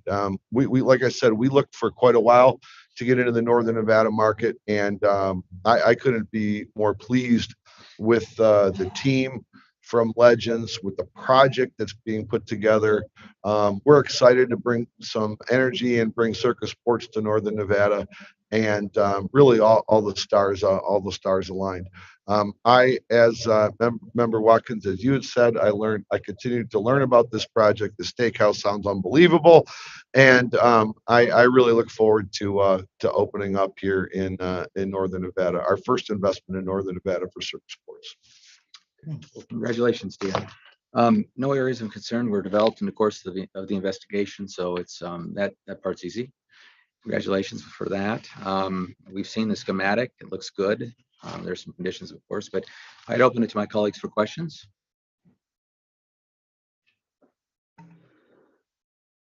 Oh, sure. Thank you for being here today, Mr. Stevens. Yep. Thank you for being here. So this is going to be the 6th location. You also have, don't you have a location or two perhaps in Colorado and elsewhere? Yeah, Circa Sports has, we've been up and licensed in Iowa. We're up and licensed in Colorado. And we are planning on opening up here in the 4th quarter in the state of Illinois. Okay, that's what I was looking for, just a brief update, because it seems as if your empire is growing. So, and no empire. We love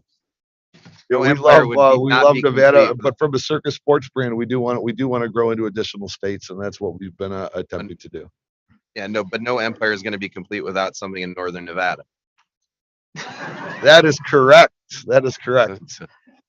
And then I'll mention there was some discussion at the last agenda item about Duke Steakhouse. Maybe you can put up, because you guys put up some clever odds. I know some interesting odds at your book. You can put some odds up there, Berries versus Dukes, to see what wins out in the end there. But in terms of the item, gaming approval. In terms of the item here, no, didn't have any questions. The commercials look very clear here. It looks like you're going to have a three ticket stations as the plan, some kiosks as well. They're going to be leveraging the mobile app too. I guess one question I did have, every one of these locations you have, they are branded Circa Sports? That's correct. Okay. Oh, I didn't have anything further. Thank you. Thank you, Member Katsaros. Member Watkins. Yeah, can you just talk a bit about management and staffing? Sure. I think you've seen Matt in front of the board before. Matt's our director of sportsbook operations. We will be bringing some of our people that currently work in our operations here in Southern Nevada into leadership positions. We are moving them to the Northern Nevada Sparks location. So we have some of our management team has worked with us, which is important to us because our business model, you really need to understand our business model. You need to understand some of the things we bring to the table, some of our football contests and things like that. So we actually had a team of 12 that went to Sparks yesterday. We will be doing both a combination of hiring locally as well as transferring some people from our current incumbent operations here in Southern Nevada to Sparks, creating some more job openings in both Northern and Southern Nevada. Okay, thank you. Perfect. I don't have any questions or concerns. Well, before we go, I'd like to know for the record that Ms. Doreen Sloan is with us. She keeps the trains running on time, metaphorically speaking. So welcome, Ms. Sloan. Thank you, Mr. Chairman. Would you like to make an appearance? I appreciate everybody's assistance, Member Watkins, Member Katsaros. The agents have been tremendous. Senior Agent Thompson, as well as Supervisor Doyle, were tremendous on the investigation, and I do my best to keep the train on time. And we're very excited about this opportunity and look forward to opening our sixth book. This will be 6 in 3 years. Our first book opened at Golden Gate on June 1, so very exciting. Congratulations. Thank you. Thank you very much. All right, with that, if there are no further questions, I'd ask for a motion. Chair Gibson, I move to recommend, excuse me, before I do that, we have some conditions here, Ms. Sloan. Yes, Member Katsaros, I've read the 5 conditions, and we support all of them. Okay, thank you for that. You're welcome. Chair Gibson, I therefore move to recommend approval of non-restricted item number 4, as read into the record by Secretary Bell, conditioned as follows. The licensee must comply with Nevada Gaming Commission Regulation 6090 as it relates to the submission of an adequate internal control system in compliance with the minimum internal control standards for computerized race, book, and sports pool. The surveillance system must be installed, inspected, and approved by the Nevada Gaming Control Board Enforcement Division within 60 days of issuance of the Nevada Gaming license, and thereafter be maintained at or above the standard that is approved, except as otherwise provided for by the Nevada Gaming Control Board Chair or the Chair's designee. The ticket writers must be employees of Circa Hospitality Group 1 LLC. Prior notification to the Nevada Gaming Control Board Chair or the Chair's designee is required by Circa Hospitality Group 1 LLC before converting a location from a kiosk operation to a manned satellite operation or from a manned satellite operation to a kiosk operation. If any licensed location utilizes both a manned satellite operation and a kiosk operation, prior notification to the Nevada Gaming Control Board Chair or the Chair's designee is required before closing or reopening a manned satellite operation. And lastly, any change in any agreement or the creation of any new agreement between Circa Hospitality Group 1 LLC and Mint Casino Inc. must be reported to the Nevada Gaming Control Board within 30 days of such change. Okay, thank you, Member Katsaros. Madam Secretary. Member Katsaros. Aye. Member Watkins. Aye. Chair Gibson. Aye. Thank you very much. Appreciate it. Thank you very much to the board. We look forward to doing our best up in Northern Nevada. Thank you. Absolutely. Thank you very much. you. Thank you. Okay, let's go to our next item, please. Next item is non-restricted number 5, which is the application of Redrock Resorts, Inc. for an amendment to their order of registration and the application of NP Redrock LLC, doing business as Redrock Casino Resort Spa for licensure to operate gaming salons. Welcome, Ms. Rubenstein. Thank you, Mr. Chairman, Member Katsaros, Member Watkins, Madam Secretary. Mark Rubenstein, proud law school graduate and a member of the law firm of Reed, Rubenstein and Bogatz, representing the applicants. Appearing with me today is Dustin Boshiers, who is the Director of Casino Operations at Redrock Casino Resort and Spa. These applications are fairly straightforward.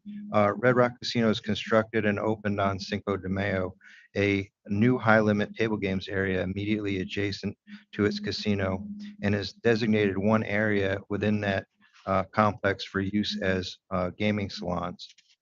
The area can be configured and operated as 1, 2, or 3 gaming salons. All the criteria for the operation of the area as gaming salons under Regulation 5.200 have been met, and Mr. Boshiers is here to answer any questions or provide any clarification with respect to the materials that were submitted in support of the application. In connection with that application, the PTC parent company, Redrock Resorts, has submitted an application to amend its 6th revised order of registration to reflect the approval of the gaming salons, as well as accomplish some cleanup with respect to the recent sale of the Palms Casino Resort. We've reviewed draft number 1 dated May 12th, 2022 of the 7th revised order of registration, as well as the proposed conditions on the approval of the gaming salons, and find them all to be in order. Finally, I'd like to thank the board staff and particularly Agent Amber Dastrup for working so efficiently to process these applications. With that, we're prepared to answer any questions you may have. Okay, thank you, Mr. Rubenstein. And welcome, Mr. Boshiers. I just note that there was nothing exceptional with regard to Reg 5200. Everything was in order, and these are traditional gaming salons. I open it to questions from my colleagues. Do you have any? Just a couple of quick questions on this item.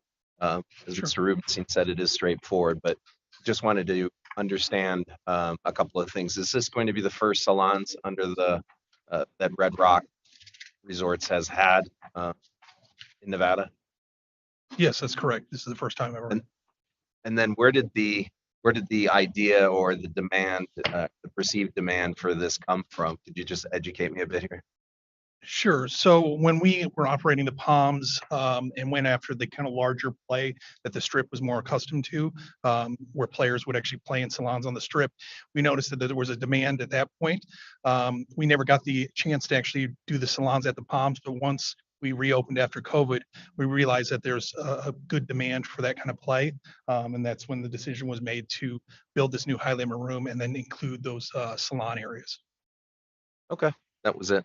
I didn't have any other questions on that. That we're looking at 3 salons or up to 3 salons. They can be reconfigured into 1, 2, or 3. That's correct. Okay, thank you. Member Watkins. I don't have any questions. All the criteria have been met. It's pretty straightforward application. Thank you for being here. Thank you. Thank you. All right, with that, I'd ask for a reading of the conditions and motion, please. Yeah, and Mr. Rubenstein, you've had a chance to look at the conditions. I have, and we found them acceptable. Okay. Chair Gibson, I move to recommend approval of non-restricted item number 5 as read into the record by Secretary Bell pursuant to draft 1 of the company's 7th revised order of registration dated May 12th, 2022, and conditioned as follows. When gaming salons 1, 2, and 3 are operated as private gaming, the doors to the gaming salon or salons being operated as private must remain closed. When gaming salons 1, 2, and 3 are operated as public gaming, all exterior doors to the casino gaming area and interior air walls to the gaming salon or salons being operated as public must remain open.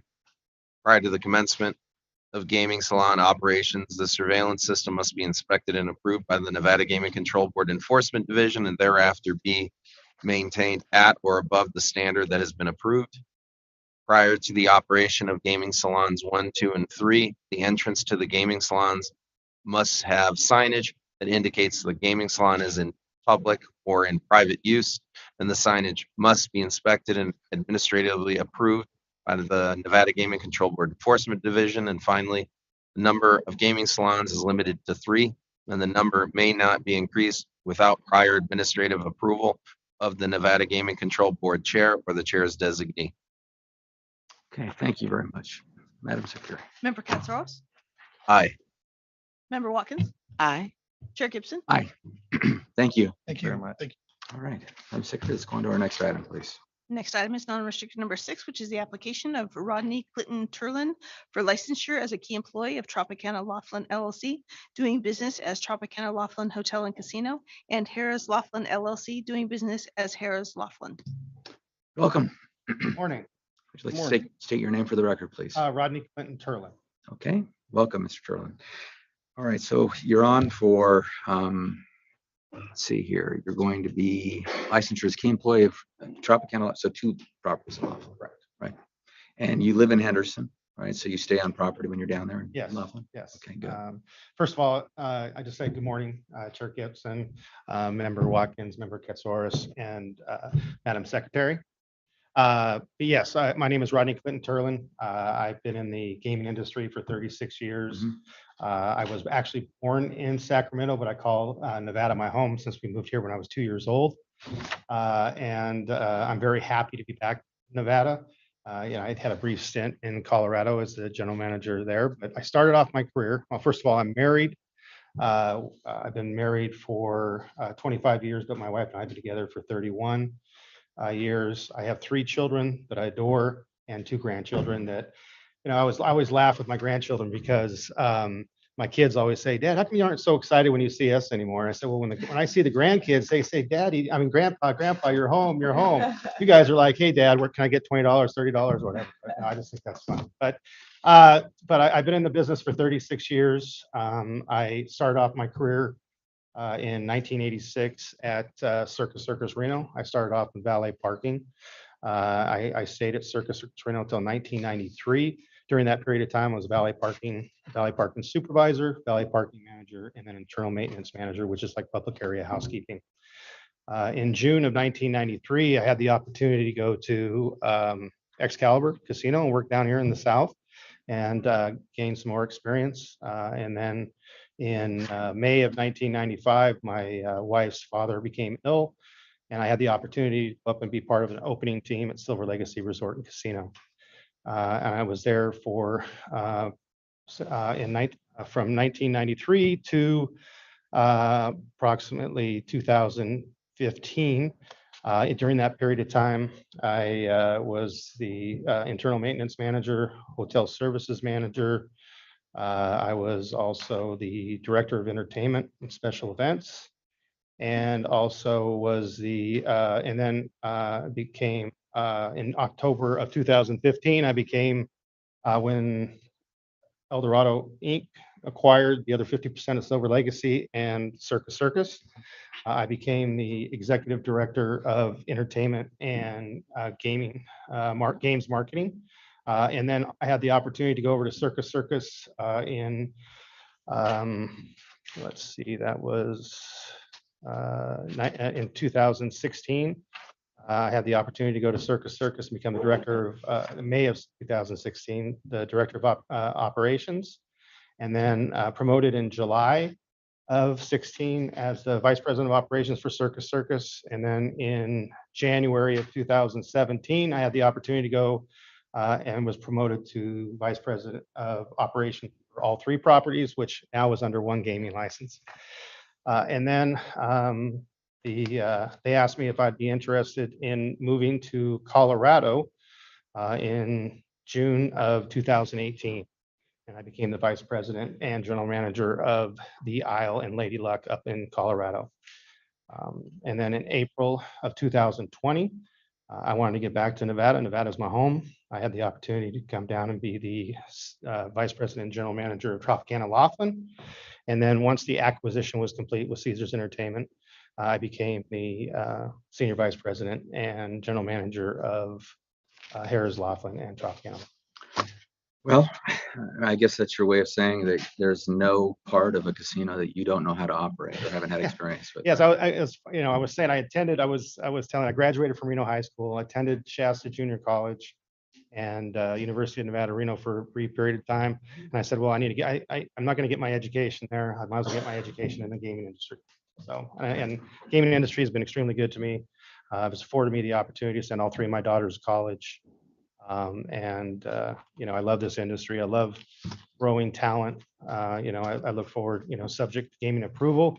I look forward to the opportunity to continue to provide a fun, safe, healthy work environment for our team members, to help our team members become future leaders in the gaming industry, and of course, continue to improve visitation and revenue to Laughlin. Well, I'd say you've done a good job as far as keeping yourself out of trouble. There were no areas of concern or items of interest in your background. So that's not an issue. And so these two properties together, they're on is it the Laughlin Strip? Is that what you call Yeah, it? they're about a mile apart. Okay. When I first got there, I said, I'll walk between properties. I don't know if you've been to Laughlin, but yeah, walking up to Harrah's and then walking back down and walking back, that didn't last very long. So I do drive between the two properties. To the golf cart. I should walk, I might lose a few pounds, but. So you've got about 870, roughly 872 employees. Yeah, we have last count, 553 at Harrah's, 413 at Tropicana. Yeah. Okay, wonderful. Well, thank you. I'll open it up to my colleagues for questions. Member Casaros, Member Watkins. I don't think there were any concerns or questions regarding your application or your background, but I was going to ask about employee makeup too. So thank you for addressing that. But maybe talk a bit about your daily responsibilities. My daily responsibilities are, oversee the total operation. It's tough between the two properties. What I mean by that is that, like I said, I can't walk between the two. I probably spend, 60% of my time at Harrah's, 40% of my time at Tropicana, but I do revert back and forth. I'll flip flop that once in a while. It's important that the team members see me on the floor. I'm very involved in the day-to-day operations. I meet with my team continually. We do, we have roundtables for our team members. I have daily meetings with my direct reports. It's very important to me that I'm aware of what's going on in day to day. That's good to hear. How many direct reports do you have? 11. Who do you report to? I'm sorry. My direct reports, meaning the ones that report directly to me, I have 11 of them. And then I report directly to Stu Massey, who's our regional president. Mm-hmm. Okay. Member Casaros. No questions on the background. I did want to ask just a bit about the Laughlin market, though, in terms of your staffing. How's staffing going down there? Well, great question. So 553 employees at Harrah's. We currently have approximately 50 openings right now, and then we have about 70 openings at Tropicana with the 413 team members. It's a very difficult market to find team members. All the properties down there are having a difficult time to get team members back to the properties. Is that a normal number then, or are those a little elevated, say, from normal times? Those are a little elevated. Okay. They typically are always, in the past, they've always had issues with trying to find new team members, but it is a little elevated. This is probably the worst time we've seen. And you live in Henderson. What's that drive like? So door to door to Harrah's is an hour and 18 minutes, and then door to door to Tropicana is an hour and 16. But I do stay on property 2 to 3. Sounds like you do that a lot when you're pinpointing it that specifically. It's actually not that much worse than my drive from Henderson to this office here. I mean, it can be. Pick 95 or the 515. Maybe a 45-minute drive. But I do stay on property 2 to 3 nights a week, depending on events and promotions that we have. Okay. Well, thank you. 36 years starting out in ballet, ground up. Excellent. Well done. Congratulations to you. First time thank you. appearing before the board too, and then presumably here in a couple of weeks before the commission as well. So congrats. Thank you very much. I appreciate it. I've had some great mentors along the way. I've worked for some incredible leaders. Thank you. Thank you. Anything further? Yeah, it's very impressive to see that you've risen up the ranks like this and been so committed to the industry for so long, from a parking attendant now to director of casino operations. That's very impressive. Thank you very much. I appreciate it. Yes. Okay.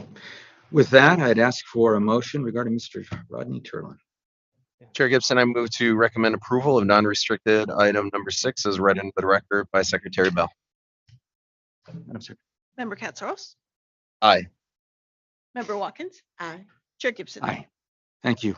Thank you very much. Have a great day. All right, Madam Secretary, let's go on to number 7. Non-restricted number 7 is the application of Carrie Lorraine Hall for licensure as a key executive and key employee of Harvey's Tahoe Management Company LLC, doing business as Harvey's Resort Hotel Casino and Harrah's Casino Hotel Lake Tahoe. Okay, welcome. Good morning. So, state your name for the record and please tell us something about yourself. Tell us about your background. So my name is Carrie Lorraine Hall. First of all, Chair Gibson and Member Katsaros and Member Watkins and Madam Secretary, it's my pleasure to be here. I am a native Nevadan. I was actually born in Lake Tahoe and raised between Lake Tahoe and Las Vegas. I feel like I've been a part of this industry my entire life. My parents actually met on the gaming floor at Harrah's Lake Tahoe as dealers. I met my husband 31 years ago here in Las Vegas as Clark High School students.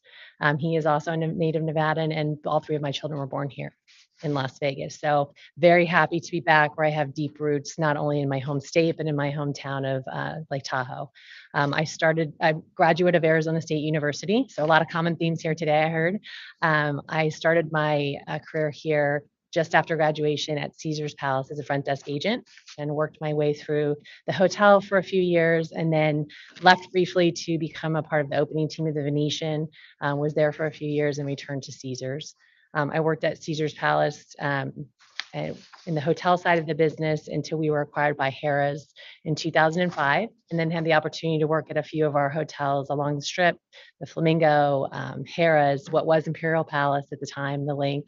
And then in 2014, I was given the opportunity to become the opening general manager of the Cromwell. An amazing project. I worked on that from ground up and was very proud of that addition to the Las Vegas Strip. Was there for about 2.5 years and then was asked to move to Atlantic City and take on an opportunity to be the general manager of a much larger property there. My family and I relocated to New Jersey and we spent about 4 years there. I was the general manager of Harrah's Resort there for a couple of years and then moved to our Boardwalk properties. And I was the general manager of Bally's when Eldorado Resorts acquired Caesars Entertainment. As a part of that transaction, Bally's was sold, but I was given the opportunity to sit with the Carranos and with Tom Reeg and really enjoyed them and really was excited about where they were taking the company and expressed my interest in staying with Caesars Entertainment. And they afforded me the opportunity to work on some remote projects until they had organized the leadership structure of the company. So I took that opportunity to relocate back west, to get back to my roots, and worked on some remote projects for about a year. And then about a year ago, they called and said, we have this amazing opportunity in Lake Tahoe. Are you interested? And I said, how quickly can I get there? And so it's been a fantastic year that I've been up there. A lot of great things happening in Lake Tahoe, but I'm really excited to be back in Nevada and back in my hometown. I'm happy to answer any questions you might have. Thank you very much. Yeah. I open it for questions. Member Katsaros, Member Watkins. I don't have any questions or concerns related to your background. Again, it's so good to see someone who's risen up through the ranks the way you have and committed so much to the industry and a native Nevadan. Thank you. Member Katsaros.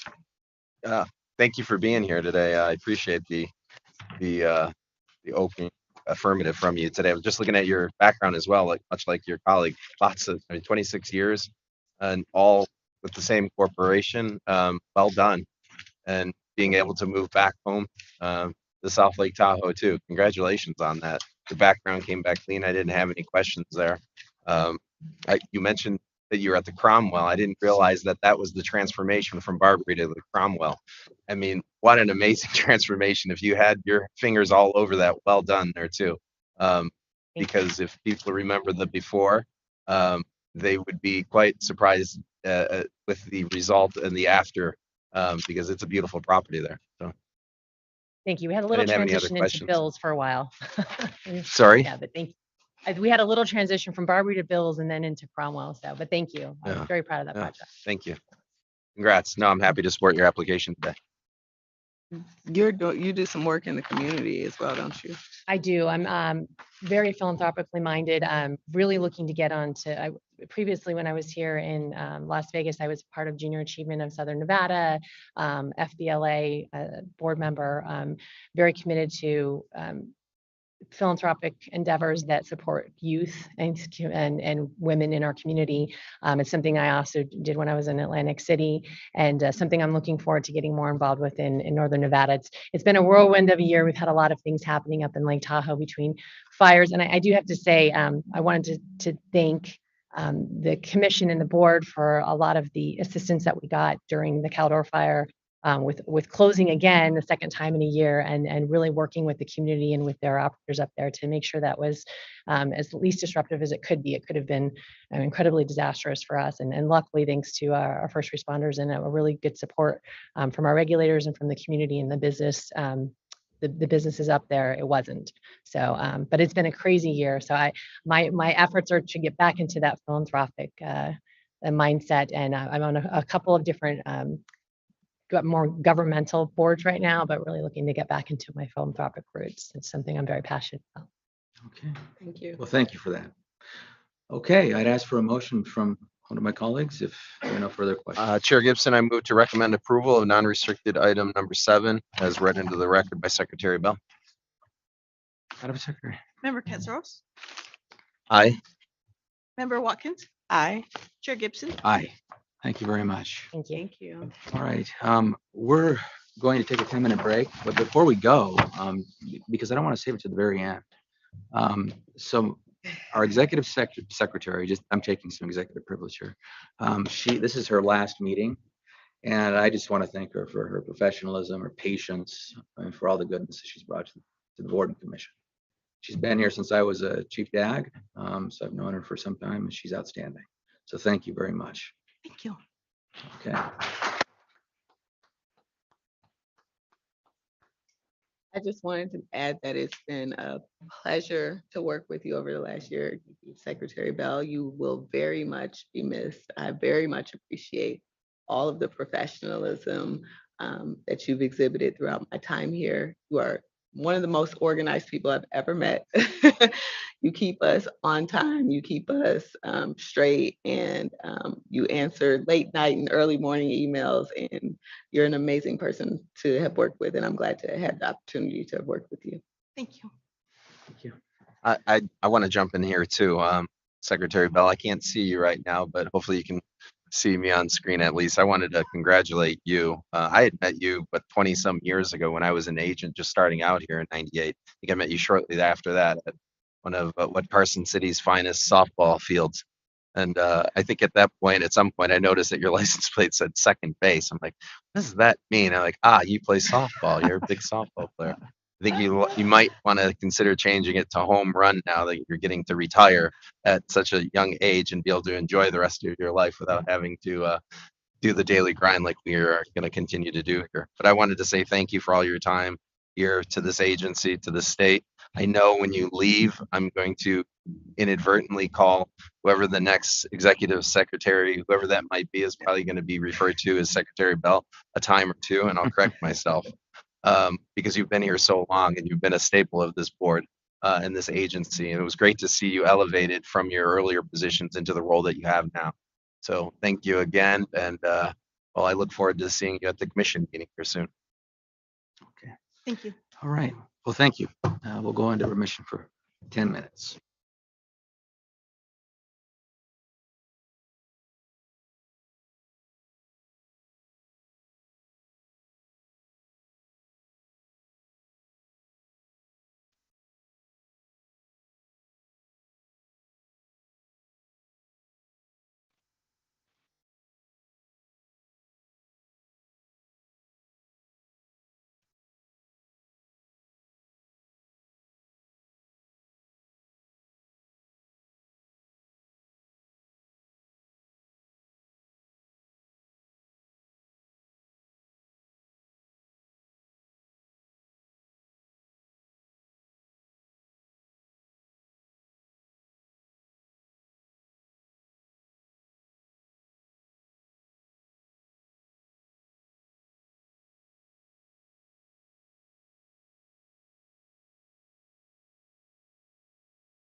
Hey, welcome back. Madam Secretary, let's proceed with the items on our restricted consent agenda. These are items about which none of us had any major questions and no appearances were required. Restricted number 3 is the application of Woody's Entertainment, Inc. doing business as Hangar Tavern for a restricted gaming license. Restricted 4 is the application of Discount Liquor, Inc. doing business as Discount Liquor for a restricted gaming license, and the applications of Amir Habib for licensure as sole officer, director, and shareholder. Restricted 5 is the application of J.S. Singh Investments, Inc. for licensure to receive a percentage of revenue from United Coin Machine Company doing business as Century Gaming Technologies, doing business at 7-Eleven store number 27607, and the application of Sukhwinder Singh for licensure as sole officer, director, and shareholder as noted on the agenda.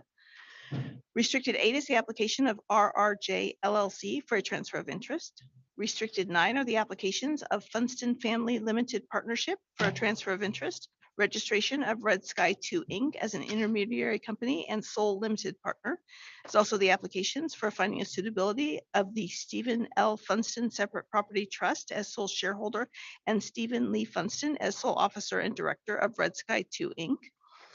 Restricted 10 is the application of Best Bet Products, Inc. doing business at the Bearded Pig Bar and Grill for a waiver of Nevada Gaming Commission Regulation 4.080 as noted on the agenda. Restricted 11 is the application of Crawford Point, Inc. doing business at Green Valley Grocer number 83 for a restricted gaming license.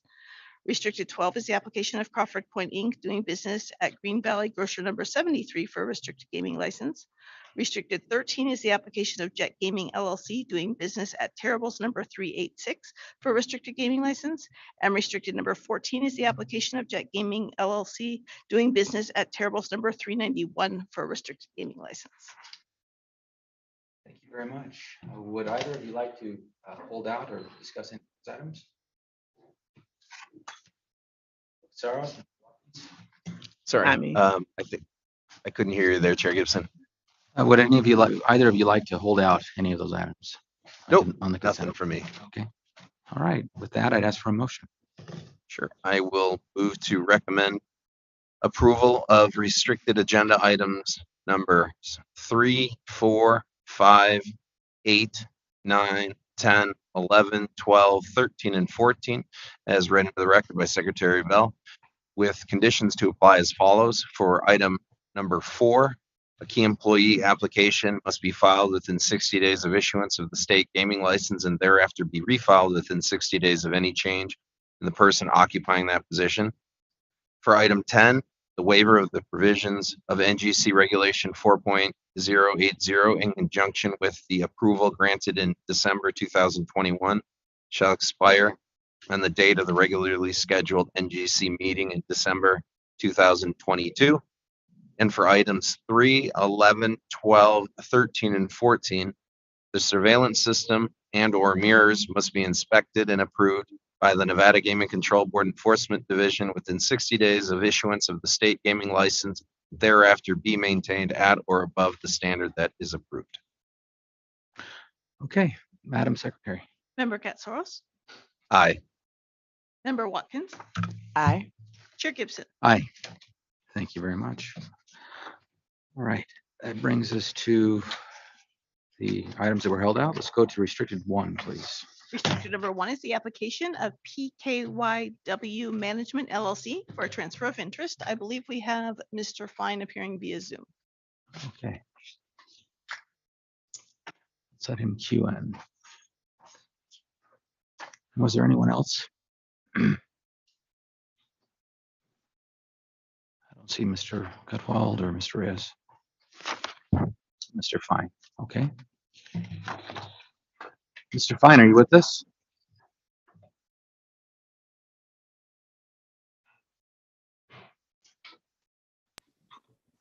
Sorry, I'm here. There Yes. he is. I Okay. apologize for not being in person. My wife is actually having a surgery. We didn't know the date, so I'm actually in Los Angeles waiting for her post-op. So I apologize No, for I not being. understand. No, thank you for appearing by Zoom, especially under the circumstances. So we have your application in front of us. As you know, Mr. Fine, you're well known to us, to me, Mr. Fine. The primary issue that we're dealing with here is an 8020 transfer without approval. And if you could, please, I'd like for you to explain that transfer. And I understand the transfer of interest from Mr. Reyes, or the ostensible transfer of 5%, given the fact Mr. Reyes wasn't foreign to the license. So I can understand that misunderstanding, but would you also explain the filings of the NGC 9 form as well? Absolutely. In the context of that transfer? Yeah, and I'll go back. My history is 20 years in food and beverage, mostly on the strip, all non-gaming. Parkway Tavern, Parkway Management was my first gaming company. I've transferred interest many times in my other companies, and unless the member that I'm transferring either to or from owns more than 10% on a liquor license, we don't file, we just file, we change the operating agreement with the state, but there's no update to the liquor license because they're not typically on it. In the case of Mr. Reyes was in my wedding, one of my best friends. We had an incident, just a disagreement in our company, and we separated ways. It was a termination from my company. Typically, when we have a manager, they sign over everything. We sign a severance and we pay them. This was a complete oversight on our part.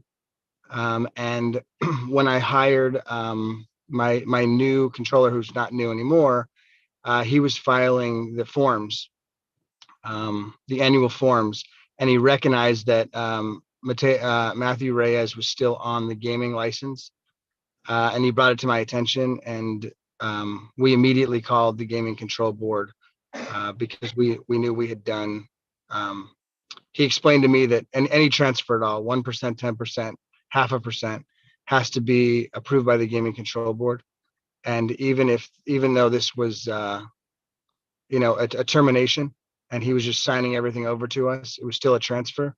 So we recognized that we made a mistake, and we were the whistleblowers on ourselves. And we were also in the process of filing an unrestricted license, which was another way that Bill Winklered, my controller, found this mistake. But it was literally the day we found it, we called Gaming Control Board to admit that we had made this mistake. Okay. So self-reported, that's helpful. We appreciate your forthrightness. So if I understand correctly, this was a 2018, ostensible transfer from Mr. Reyes. And with regard to the NGC 9s, we have the 18, 19, 20, and then in 21, what caused you at that point to notice that Mr. Reyes was still listed? It was 100% my controller catching it.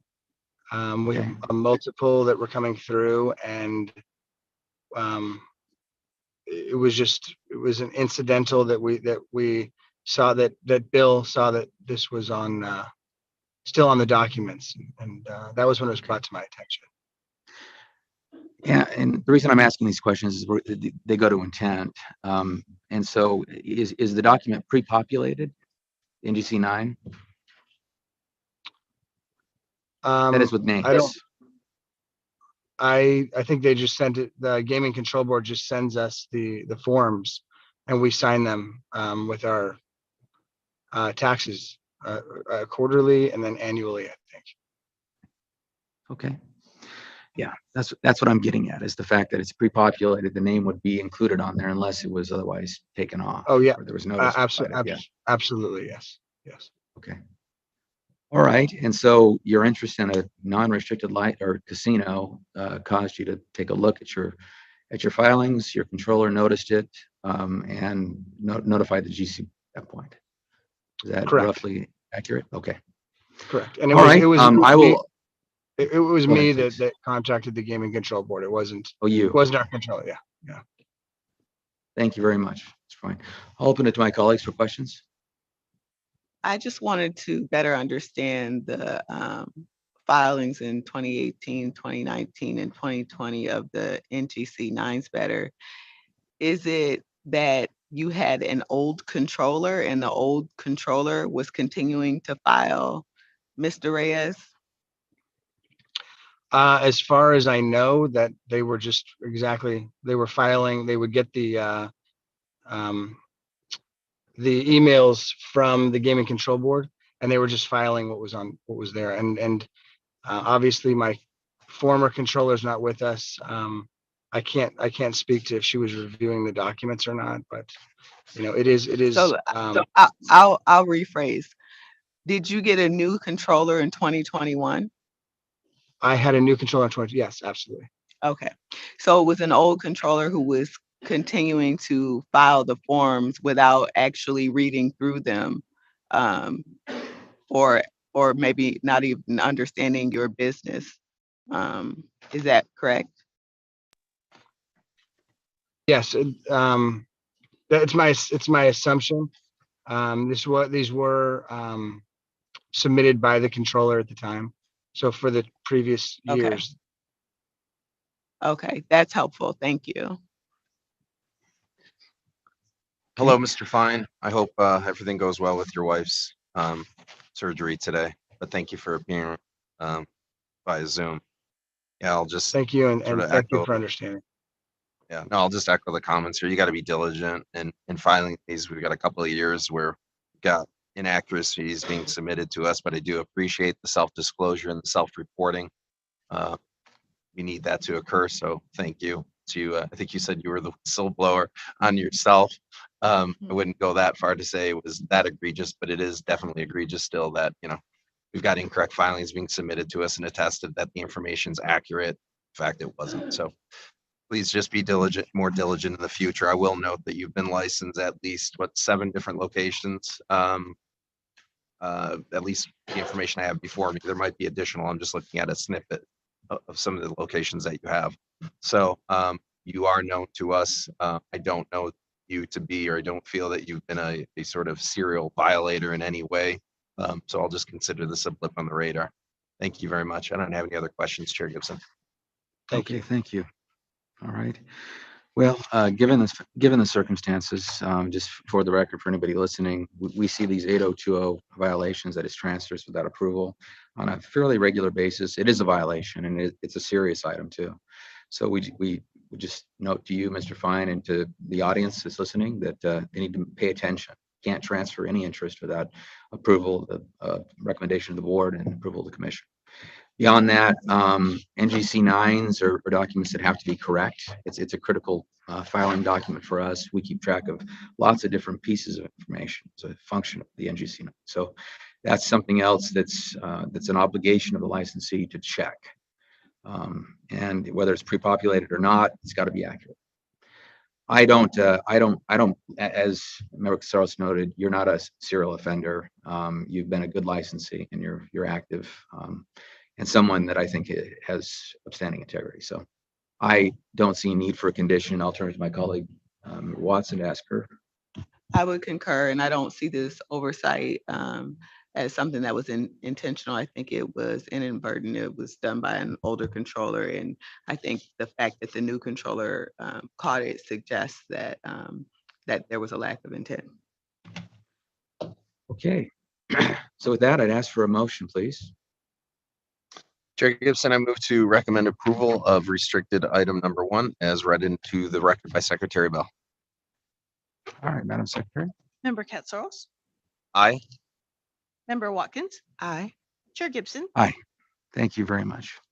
Thank you, Mr. Fine. Good luck to your wife. Best wishes. Thank you all very much, and I appreciate your understanding. Okay, Madam Secretary, let's go on to number 2, please. Restricted number 2 is the application of Dollywall Enterprises 3, Inc., doing business as DI Arco AMPM for restricted gaming license, and the application of Gurpreet Singh for licensure as sole officer, director, and shareholder. All right, welcome. Good morning, Mr. Chairman, members of the board, Madam Secretary. Jeff Donato here with the applicant, Mr. Singh. Mr. Chairman, if with your permission, I'd like to give a brief overview of the application and then give some time to the applicant to give some information about himself and then also to provide some information about an incident that was disclosed during the investigation process. Okay, please go ahead. This application is for the applicant to hold a restricted gaming license for a brand new Arco AM/PM convenience store at the corner of Desert Inn Road and Sand Hill Road. The construction of the store is nearing completion, anticipated to open within the next 4 to 6 weeks or by mid-July. Although the applicant is seeking to hold a restricted gaming license for the store, the applicant has entered into a 5-year service agreement with a licensed SRO, which is Short Line Gaming. In addition, the applicant previously attended the restricted compliance seminar presented by the Nevada Gaming Control Board on December 8th of 2021. If approved, this would be the second location where the applicant holds the restricted gaming license for the business. The applicant was previously investigated and approved on October 28th of 2021 to hold the restricted gaming license for his first location, which is another Arco AM/PM convenience store at the corner of Lake Mead Boulevard and Losey Road. In connection with his first location, the applicant was previously approved on March 28th of 2019 to receive a percentage of the gaming revenue for Sartini Gaming, and then again on June 21st, 2018 to receive a percentage of the gaming revenue from Silver State Gaming. Since 2018, this would be the applicant's 4th time being investigated by the Nevada Gaming Control Board and was approved for the 3 prior applications, and we're hopeful to be approved for this 4th application. And with that, I'll turn it over to Mr. Singh to provide some information about himself and also give some information about the incident. All right. Before we go forward, I'll just note that so there was a TPO that issued after your last investigation and licensing event. The facts associated with the TPO, your text messages are extraordinarily problematic.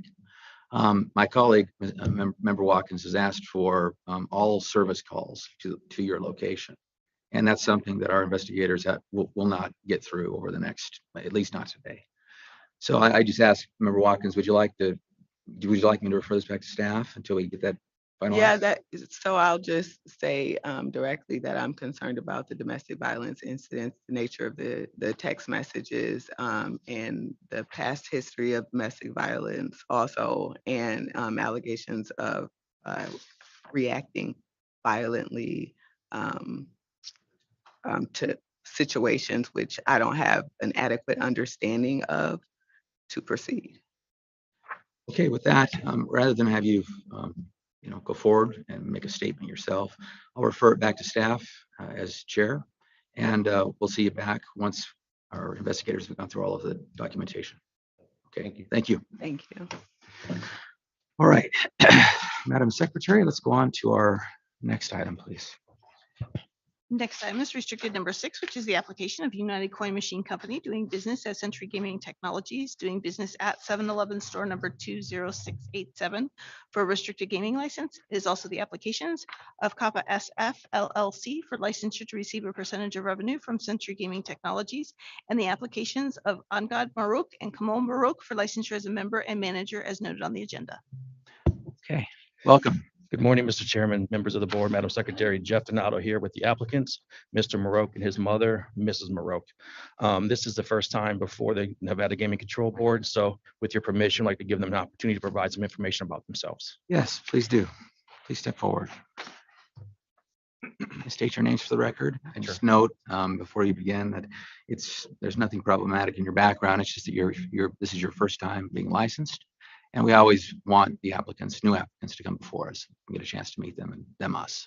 So please go ahead. Thank you for the opportunity.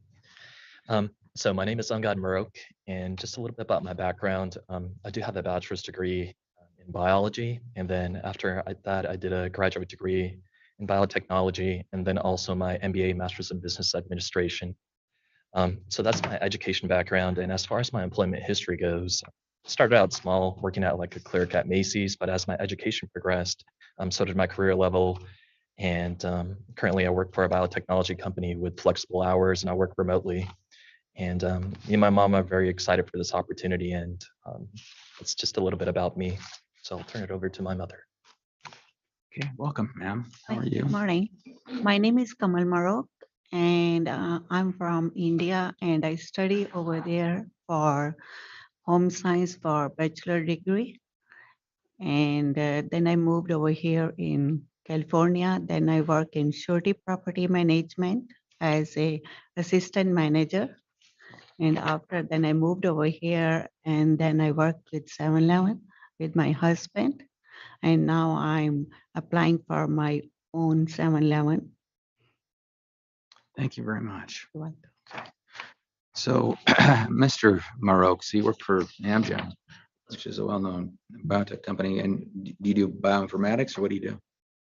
I'm sorry, could you repeat that, Do please? you handle bioinformatics? You're looking for genetic anomalies, or what do you do? Sure. So currently my role over there is a quality specialist. So what I do is I'm the final release on product before it gets out the door. So matching the specifications to what they should be.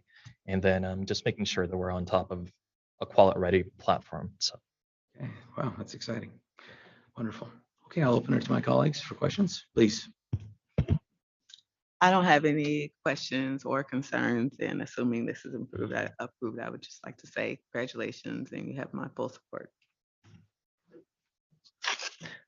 Member Pizarros? Yep, thank you. Good morning. How long's the 7-Eleven been open? so the 7-Eleven, I'll let So the 7-Eleven is currently operating by the seller still. The changeover date's been pushed back to coincide with the approval if this application gets approved, so that when they take over the store, there's no interruption in the gaming. And the changeover date's anticipated to be July, I think mid-July. Okay, but I mean the 7-Eleven, this one's been there a while. Yes, it's one of the older stores. That's when. Okay. No, your backgrounds both came back clean.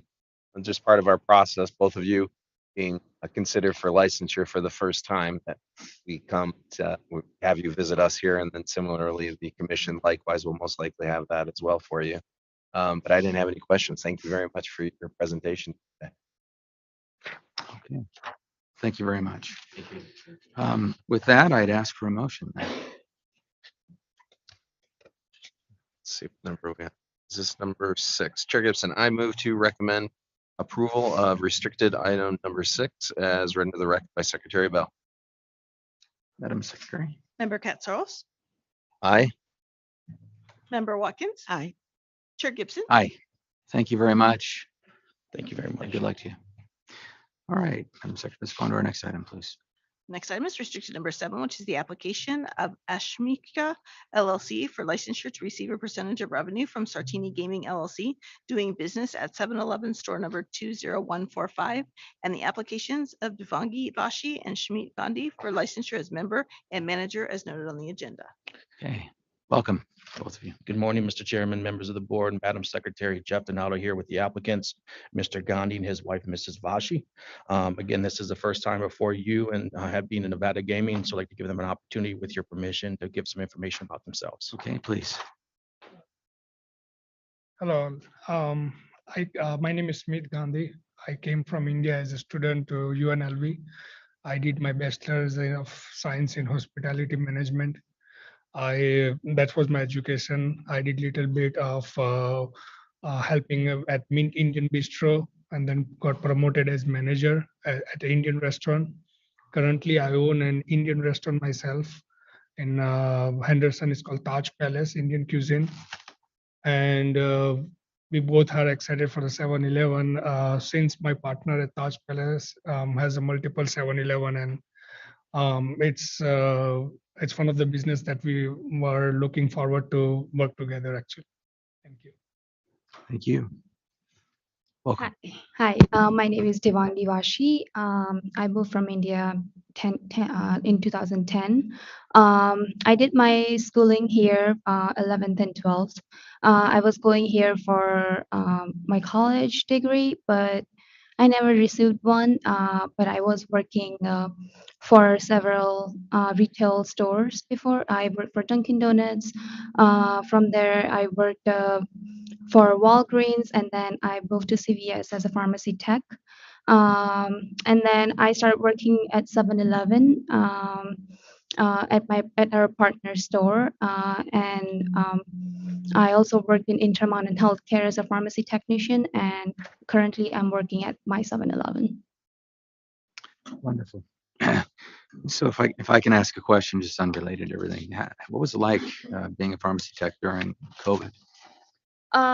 So during COVID, I was working at Intermountain Healthcare, which was a desk job. So we were just prescribing medications. We never had to deal with the patients directly. So it was not as bad. All right, well, thank you. I'll open it up to questions from my colleagues, please. I didn't have any questions or concerns regarding the background information. I was just curious what got you interested in hospitality. So prior from like India, in India, I was actually helping with travel and tourism at my at my dad's house, at my dad's office, and then it got me into this customer service. Then I went to Singapore. I studied my diploma over there as a hospitality management in hotels only. I worked in Hilton in Singapore also as an intern. Then like in Singapore, they were teaching us everything about Las Vegas because of the gaming and casinos. And so, yeah, that made me come to UNLV actually. Well, that makes a lot of sense. Thank you for putting that together for me. I'm glad to see your success, and assuming your applications are approved, congratulations. I'm happy to support them. Thank you so much. Okay. Thank you. Member Katsaros, anything else? Afternoon, Mr. Gandhi, Ms. Vashi. Thank you for being here today. Your backgrounds came back clean. Mr. Gandhi, I did note that you'd mentioned your Indian restaurant in Henderson. So it opened, it looks like in 2018. So you've made it through the pandemic. It's still in operation, correct? Yes, we are in operation. Great. Did you have a good takeout during that time, business during Yes, COVID? I did a lot of takeouts and delivery throughout the valley. All right, I'll have to put it on my Just list of continue to places do to so eat right at now. then. All right, and then Looking looks forward like to see you, sir. all right, thank you. Looks like you're quite entrepreneurial in that you've had a few different businesses here. And this 7-Eleven though, it's last September 2021, correct? Yes, sir. Okay. Well, great. Ms. Vashi, I didn't have any questions for you, but good to see that you guys are progressing forward and looking for this approval here today. I think it's a smart move on your behalf. I'm happy to support your application today. Thank you. Thank you so much. Okay. Thank you very much. With that, I'd ask for a motion. Chair Gibson, I move to recommend approval of restricted item number 7 as read into the record by Secretary Bell. Madam Secretary. Member Katsaros, Aye. Member Watkins, Aye. Chair Gibson. Aye. Thank you very much. So much. Thank you. I'd like to thank the agent McElhaney for all her hard work on the investigation for the last application, Agent Jeffries. Thank you. Okay. Madam Secretary, this brings us to our casino player dispute appeals. You have 2 casino player dispute appeals. Item number 1 is Antonio Johnson versus William Hill, Nevada 2. The hearing examiner recommends the agent's decision denying payment be affirmed. Item 2 is Tyrone Humphrey versus William Hill, Nevada 1, doing business as Rio All Suite Hotel and Casino, Race and Sports Pool. The hearing examiner recommends the agent's decision denying payment of $9,775 be modified to a payment of $160. Okay. Is there any discussion on either of these? I don't have any discussions on this. I've reviewed and don't have any questions. Member Katsaros? I didn't have any need for a discussion on these either. I will note that I agree with the decision taken by the hearings examiner in both instances. Okay. All right. With that, then I'd ask for a motion. So I'm going to, Chair Gibson, I'm going to make these in 2 separate motions. I move to affirm the decision made by the hearings examiner resulting in denial of payment to the respondent in dispute item number 1 in the matter of case number 21LV11204. Okay, Madam Secretary. Member Katsaros, Aye. Member Watkins, Aye. Chair Gibson. Aye. Thank you. All right, let's go on to our regulation agenda items. Oh, I still got to do number 2. So I'm sorry. with regard to dispute item number 2, I move to affirm the decision made by the hearings examiner in that the payment be modified as was as was concluded by the hearings examiner in the matter of case number 22 LV 00096. Madam Secretary, please. Member Katsaros, Aye. Member Watkins, Aye. Chair Gibson. Aye. Okay. Next is our regulation agenda items. Madam Secretary. You have 5 regulation agenda items regarding proposed amendments to Nevada Gaming Commission Regulations 4, 5, 14, 25, and 14.301 as noted on the agenda. Okay. So for our first item, it looks like we're waiting for, we'll have members. Mr. Chairman, I'm right here if you can hear me. I can see you and hear you. Great, Please thank go you, ahead. Mr. Chairman, board members, Madam Secretary.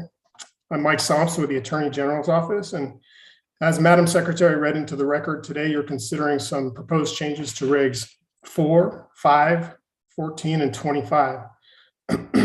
These changes are contained in drafts dated May 13th of this year, and hopefully you all have copies of these drafts.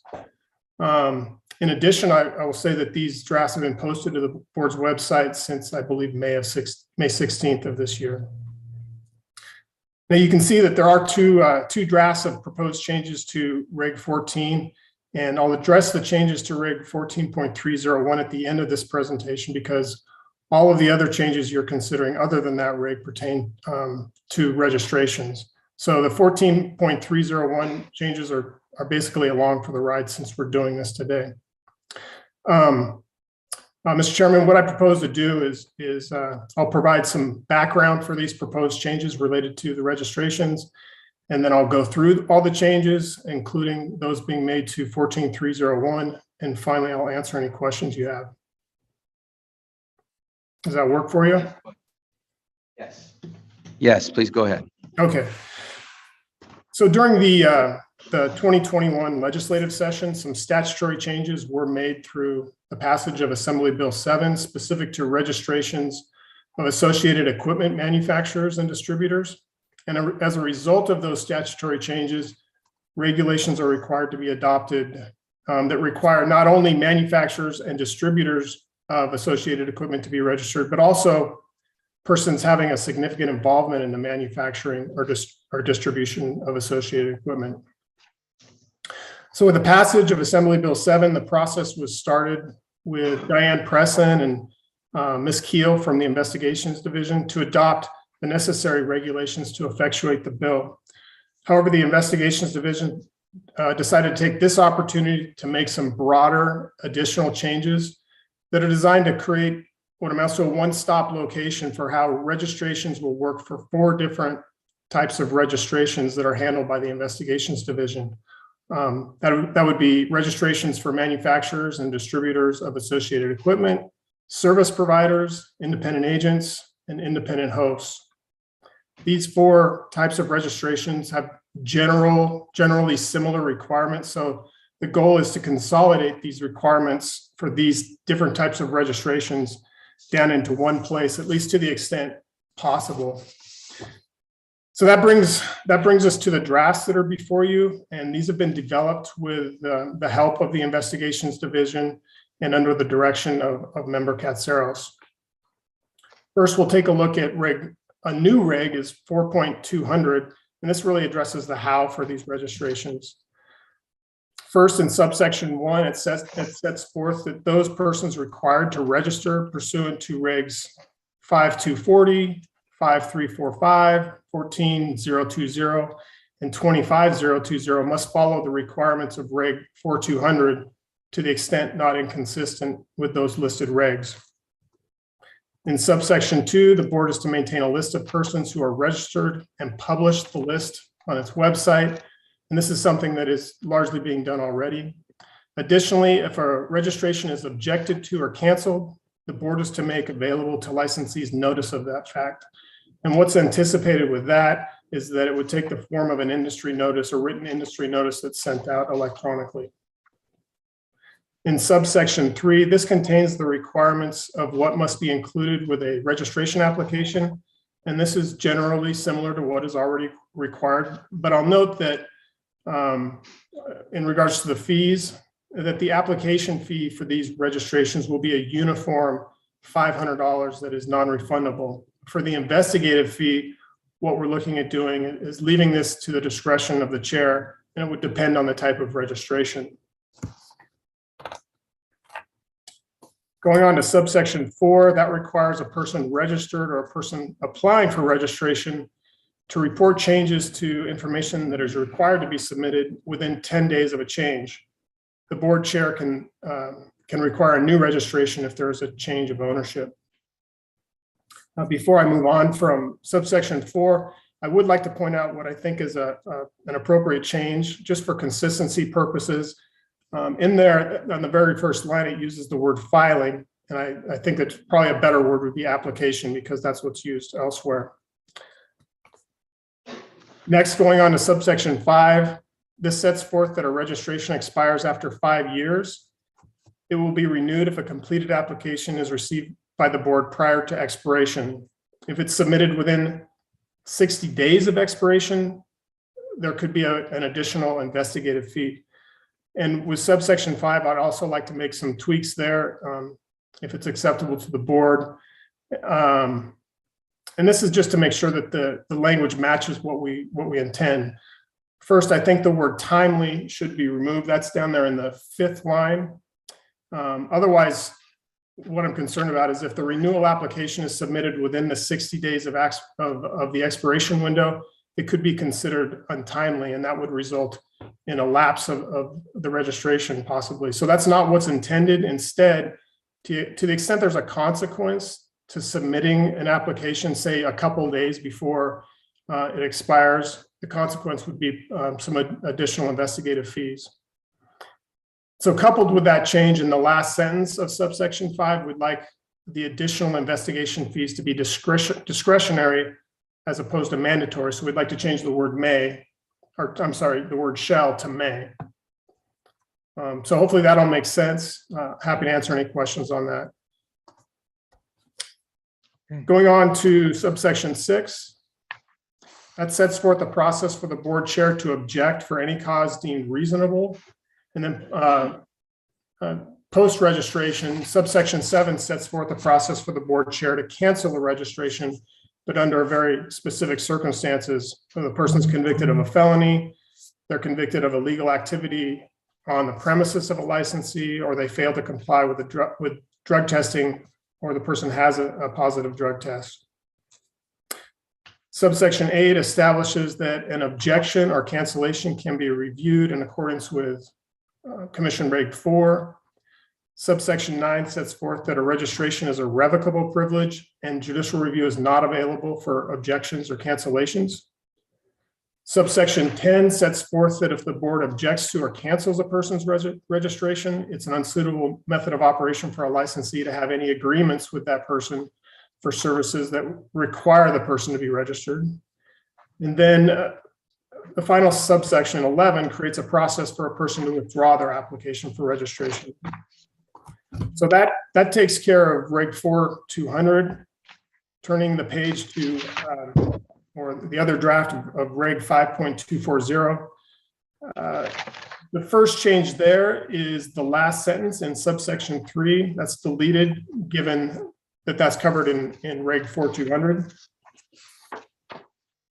And that's where it would contain the requirement for the board to maintain a list of those persons registered.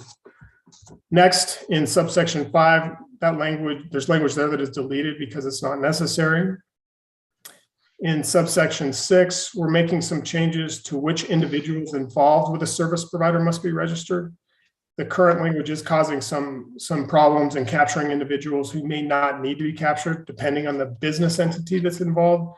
So there's this new language to give the board chair discretion over who must register as a person having significant control over the operations of the service provider. Additionally, language is deleted regarding the expiration of the registration, given that that's now in 4.200. Also, language is added to indicate that these service provider registrations are subject to Reg 4.200. In subsection 7, we have some clarifying language. The entirety of what is currently subsection 8, which covers registration applications, is deleted since that's in 4200. For the new subsection 8, which is the old 9, language is deleted because it's no longer necessary. Old subsection 10 becomes new 9. Then old subsections 11 through 15 are deleted since these provisions are picked up in Reg 4200. And from there, we have some renumbering of the subsections. Turning to 5.345 regarding independent hosts. In subsection 1, language is added to reference the applicability of 4200. Also, the language regarding the length of these registrations is deleted since that's covered in 4200. In subsection 2, some unnecessary language is deleted, and language regarding the list of registered independent hosts is deleted since that's covered in 4200. Language is added to clarify that a registered independent host can act on behalf of one or more licensees. For subsections 3 through 8, those are to be deleted, again, given the proposal of 4200. And from there, we just have renumbering. Going on to 14.020, specifically subsection 4, this language is added to effectuate the requirements of Assembly Bill 7 to register persons having a significant involvement. And I'll note that this language matches up with what we're doing and what I mentioned earlier for those individuals captured for registration under 524 sub 6 as having significant control over a service provider. Subsection 4E is deleted as no longer necessary. In subsection 5, there are changes to require compliance with Reg 4200 for persons required to register. And then going on to 14.302, that is entirely deleted since those provisions are captured in Reg 4200. And then 14.305, subsection 2 is deleted because the statutory basis for that provision was repealed by the legislature through Assembly Bill 7. And from there, we have some renumbering as well as removal of references to that subsection 2. In old subsection 6C, which is new 5C, and that pertains to if a manufacturer or distributor of associated equipment is found unsuitable, language is added to require all persons registered with the board to terminate any relationship with such an unsuitable manufacturer or distributor of associated equipment. Moving on to Reg 25.020 regarding independent agents. In subsection 1C, language is added to require compliance with Reg 4200. Subsection 2 is deleted as that will be covered in 4200. The language in current subsection 3 becomes 2. The language in current subsection 4 is deleted. So again, will be covered in Reg 4200. Subsection 5 becomes 3, and there is some clarifying language added to the subsection. In addition, there is a reduction of the amount of time a licensee has to transmit the registration application to the board from 90 days to 60 days. From there, subsections 6 through 13 are deleted, given the proposed language in 4200. There is some new language at the new subsection 4 that clarifies that once an independent agent is registered, they can act on behalf of more than one licensee. And finally, in 25.040 sub 2, there is a change to February 15th as the date licensees must provide to the board list regarding independent agents. This will give licensees some additional time to provide the lists. And then finally, we have Reg 14.301. This final proposed regulation change that I'm moving through with this package. This is a pretty simple change requested by the technology division and is designed to make the notice provision for associated equipment approval revocation mirror the notice required for gaming device approval revocation contained in Reg 14.220 sub 2. And board members, that completes my presentation. Happy to answer any questions you might have. I believe Diane Presson is there in Las Vegas.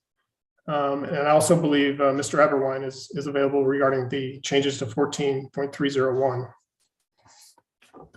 Okay, thank you very much. First, let me ask, thank you for that, Mr. Solms. Let me ask our Madam Secretary if we've received any public comment regarding these changes. We have not. Okay. Let me open it up then to my colleagues for discussion. Thank you, Chair Gibson. Yeah, if Supervisor Preston is here, it'd be great to have her at the podium.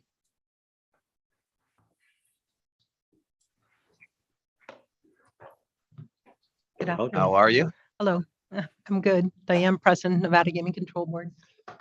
Great, thank you for being here. I wanted to see you on screen since I'm not able to be in Las Vegas today. But I wanted to say thank you to you and Special Agent Keel for all the work that you've done on this. I know we've massaged it many times, but I know you and Special Agent Keel were on point with all of the various changes. It's not an easy thing to do what Mr. Soms just said, have a one-stop sort of harmonization effort to bring everything and tie it all together. Because as our regulations grow and evolve over time, they start to get a little less easy to decipher what's exactly happening. So the effort that you and Special Agent Keel underwent in this effort in order to put it in one place, I just wanted to commend you and thank you for that. I think Mr. Soms has covered all the points, so I wanted to give you an opportunity to share your thoughts on this as well. Thank you for what you said. I appreciate that, and I'm sure that Special Agent Keel does as well. This has just been a project that we wanted to undertake due to the fact that the registrations were all so similar in nature. We just figured it would make it easier for the industry to understand the registration process a little better and know that they have a unified way to apply for these different types of registrations. And hopefully, once this is, if it gets approved by the commission, it will allow the board some agility and another tool in their box should they decide that there are other areas where the regulatory risk allows them to change something from a licensure to a registration. Part of the process for them would already be done in order for them to do that, should they consider so. So that was one of the other goals that we had in mind for this. Excellent, and thank you again on the initiative I'd like to side add too. I'd like to add to what Member Casaros said. Thank you, and to Special Agent Keel for your good work here. What you just said is, I think, important. So regulations and even law, they develop. There's a philosopher, Ludwig Wittgenstein. He talked about language, and he said language develops like a city. And what he meant is that it grows here in the Northwest, it grows here in the Southwest. And if you take a look at it, you might assume that it was one coherent whole created at the same time, but that's not how it works, right? And so in this case, you're taking all these disparate registration requirements that have come about for different reasons, and you're going back and you're cleaning it up as though it was written out of whole cloth, which is how it should be done. Mm-hmm. So this is a great piece of work. So thank you for that. Thank you. I appreciate that. I'd like to add my thanks as well. I've done some regulation work in the past, and I think it is difficult to do what you've done. So thank you. I appreciate it. To be honest, it's kind of one of my favorite areas of like, how can we make things better? Well, great. Okay. Member Casaros, you've been intimately involved in this. Is there anything you'd like to change in addition to what Senior Dag Soms has mentioned? I think if I suggest any other tweaks or changes, Supervisor Preston is going to reach through the screen and have a word with me. No, we've had a bunch of iterations of this, just really tweaks here and there. And it's been a project that I know Supervisor Preston has wanted to conclude for a while now. I think it started at some point, even she's taken the initiative on her own, I believe. It started while Chief Labadie was still here. We did have some other priorities in terms of regulatory changes, and as those changes were implemented, some of the changes in here I think got affected as well. So we needed to prioritize our agendas properly here. So no, I didn't have any other changes. I think it's a great product. I think we're where it needs to be. That's not to say in the future we may have tweaks as well as things evolve in our industry, but that's to be expected. So I did have a question for DC Eberwein though on the Reg 14301 though. But in terms of all the registration ones, I don't have anything further. Can I just make one comment? I did want to say that At the prior commission meeting, when they were approving the other portions of 5240, there had a letter had come in too late for comment regarding the registration of who gets registered with the company, and that has been addressed through the regulations. It was addressed. We had already planned on addressing that, so it was good to see that it was like, oh, well, that's going to be taken care of. So I just wanted to comment about that. Thank you very much. Thank you. All right, Mr. Eberwein, please step forward. This is not a frequent occurrence for you. Welcome. It is not. Thank you. Chair Gibson, Member Katsaros, Member Watkins, Jeremy Eberwein, Nevada Game Control Board. Okay. I just wanted to have you at the podium. If you could just give a few words on this change here. It seems pretty innocuous here. There's nothing major that we're doing here, but it is a good cleanup. So we're harmonizing the revocation process with gaming devices and associated equipment, correct? That's correct. So in Regulation 14220, which this is based on, we currently are allowed to immediately revoke something that presents a risk to Nevada. We do believe that gaming devices in certain cases are the integrity of those devices can impact the well-being of the state in a very negative way. So this effort here for Regulation 14.301 basically addresses associated equipment in the same manner because they too can have the same impact for the integrity of gaming. Excellent. Thank you very much for that. I didn't have anything else. All right. Member Watkins. I think this is an important change, and thank you for your work. Thank you. All right. Thank you. Is there any comment from the public? Anyone here attending would like to make comment? In the north? In the south? Okay. And so I think this is this is ripe for a motion. Recommendation. Is that Sure. correct? Okay. Yep, I'm happy to make that motion.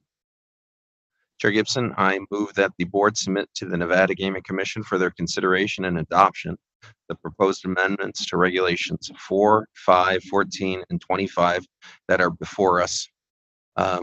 Drafts all dated May 13th, 2022, taking into account the minor changes as described on the record by Senior Dag Soms, along with the recommendation that any such adoption be made effective upon Nevada Gaming Commission approval. Is that sufficient? Wonderful. Is that sufficient? That is. Okay, thank you very much. Madam Secretary. Member Katsaros, Aye. Member Watkins, Aye. Chair Gibson. Aye. Thank you. Thank you very much. Thank you. And just All right, let's go. I'll create a new draft for the tweaks to Reg 4200. I'm sorry, would you repeat the beginning of that phrase? Yeah, because of the tweaks that were made to Reg 4200, I'll create a new draft for the benefit of the commission. Okay, thank you very much. All right, Madam Secretary, let's go on to our next item, please. The next item is regarding the delegation of authority pursuant to NRS 241.0357 as noted on the agenda. Okay, welcome, Mr. McKellar. Good afternoon, Chair Gibson, Member Katsaros, Member Watkins, Madam Secretary. For the record, I'm John McKellar with the Attorney General's Office. For your consideration today is a blanket delegation of litigation decisions to the board chair. This delegation is made necessary by a Nevada Supreme Court opinion holding a public body, which is a part of a litigation action, must authorize an appeal in a public meeting. You did this for the presently pending Wynn case in December 2020. Now you are specifically authorized by statute NRS 241.0357 to delegate litigation decisions to the chair. As such, I have prepared a proposed order doing so for your consideration today.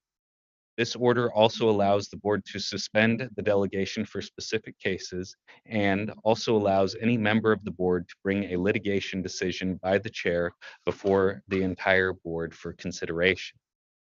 If you have any questions, I would be happy to answer them. Thank you. Thank you very much. We want to make sure that we make good law regardless of whether it's me in this position or someone else. So how would a how would a motion of the body for an appeal look? Would there have to be discussion about the merits and everything else, or would it just be a flat, yeah, we put it on for an affirmative vote or a negative vote? Presently, if you want to authorize an appeal, it would have to go on a full board agenda, or if it involves the commission's agenda as well, and you as a body would have to decide whether to appeal. What is before you is delegating that authority to the chair to make that decision whether to appeal. And also, as the order I have proposed, it would allow the other board members to carve out certain litigation or to review certain decisions by the chair in litigation by the full board. So this would delegate that authority and effectively take the decision whether to appeal to the way it was before the Supreme Court opinion, where the chair made that decision rather than the full public body. I see. Okay. All right, I'll open it up for discussion, please. I don't have any concerns as it relates to this. I think there are many decisions that need to be made in litigation, and having it done by one person provides for efficiency. I'm happy to support it. I do appreciate the protections that you've built into this order. I think that's important. Again, I mean, we should make law or make regulation law regardless of who's sitting in what chair. So that's an important thing for going forward. I appreciate that. Thank you. Member Casaros, any thoughts? I did have I don't have concerns with it. I just had a couple of questions of understanding how it works then. So assuming we were to say make a motion to, I guess, approve the order, we would then all sign. Is it in perpetuity, or is it only in place for as long as the board composition is made up of these three individuals? This would be an order that would exist unless it was modified or rescinded by a future board. Okay, so if the composition of this board changes, it still stays in existence and it's an incumbent, it would be then up to the board members at that time to then say, hey, we want this updated or what have you, or rescinded. That's correct. Okay, so it's in perpetuity until such time that it gets rescinded. Okay. One of the things we might want to consider is adding, so any board member can make a recommendation for an item to be agendized, but the board chair has certain authority with regard to what ultimately is on an agenda and heard. So we might want to carve out these kinds of items for, put them outside of the board's or the chair's discretion to not hear them. I can add a. Does that make sense? Yes, it does. So that if a board member requests, right, it be considered by the full board, or to then it has to abrogate it. Right. It goes on an agenda without discretion from the chair. Yeah. Yes, I can amend the. Oh, that's a great thought, Chair Gibson. And I did have a question, just process-wise, too. So if the chair has the authority to take action as he or she sees fit in matters of litigation, how would the other board members actually say raise their hand and say, hey, I'd like for a review to happen, if they don't even know that that's occurring? Right. We could also add in there, if you would like, that the chair shall notify of decisions made. I don't know if you want to make that major decisions, because sometimes litigation gets into minutia, or if you just wanted major decisions like an appeal of the decision. I'm just throwing this out there for discussion and, to digest it, whether or not that's appropriate or not, frankly, because I'm a little unfamiliar with how that process would work, but that would just be a question. How do the other board members even raise their hand if they don't know what's going on? So, is there a way to circulate? I know that we can't deliberate, but is there a way to circulate the proposed appeal so that everyone's on notice that it may be affirmed by or may be approved by the chair? With this delegation of authority, yes, that would make the decision that of the chairs, unless a board member asked for full consideration. Right. So since it would be the chair's decision, you could ask for the board members' approval, or not approval, but for their comments. And then if they decided to put it on the agenda at that point, it would be subject to. Well, I guess what I'm saying is I just want to make sure it's circulated before the board chair makes the decision. I mean, even if I could ultimately make a decision on it, it's still been circulated. They understand what's happening, and then they can be updated after the decision's made, and they can, take action if they need So to. just providing notice. Yeah. Rather than asking for comment.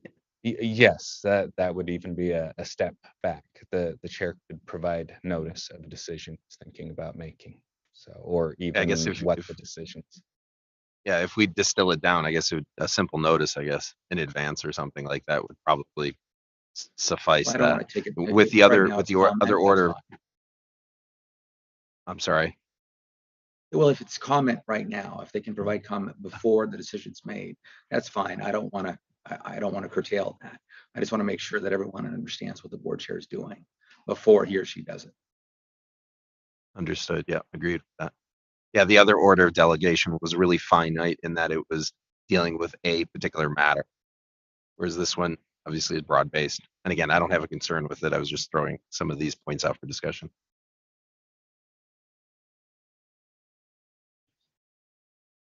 I can easily include those 2 points with the order. And those are intended just for protection of the board and the fact that we're sort of a three-headed hydra in many ways.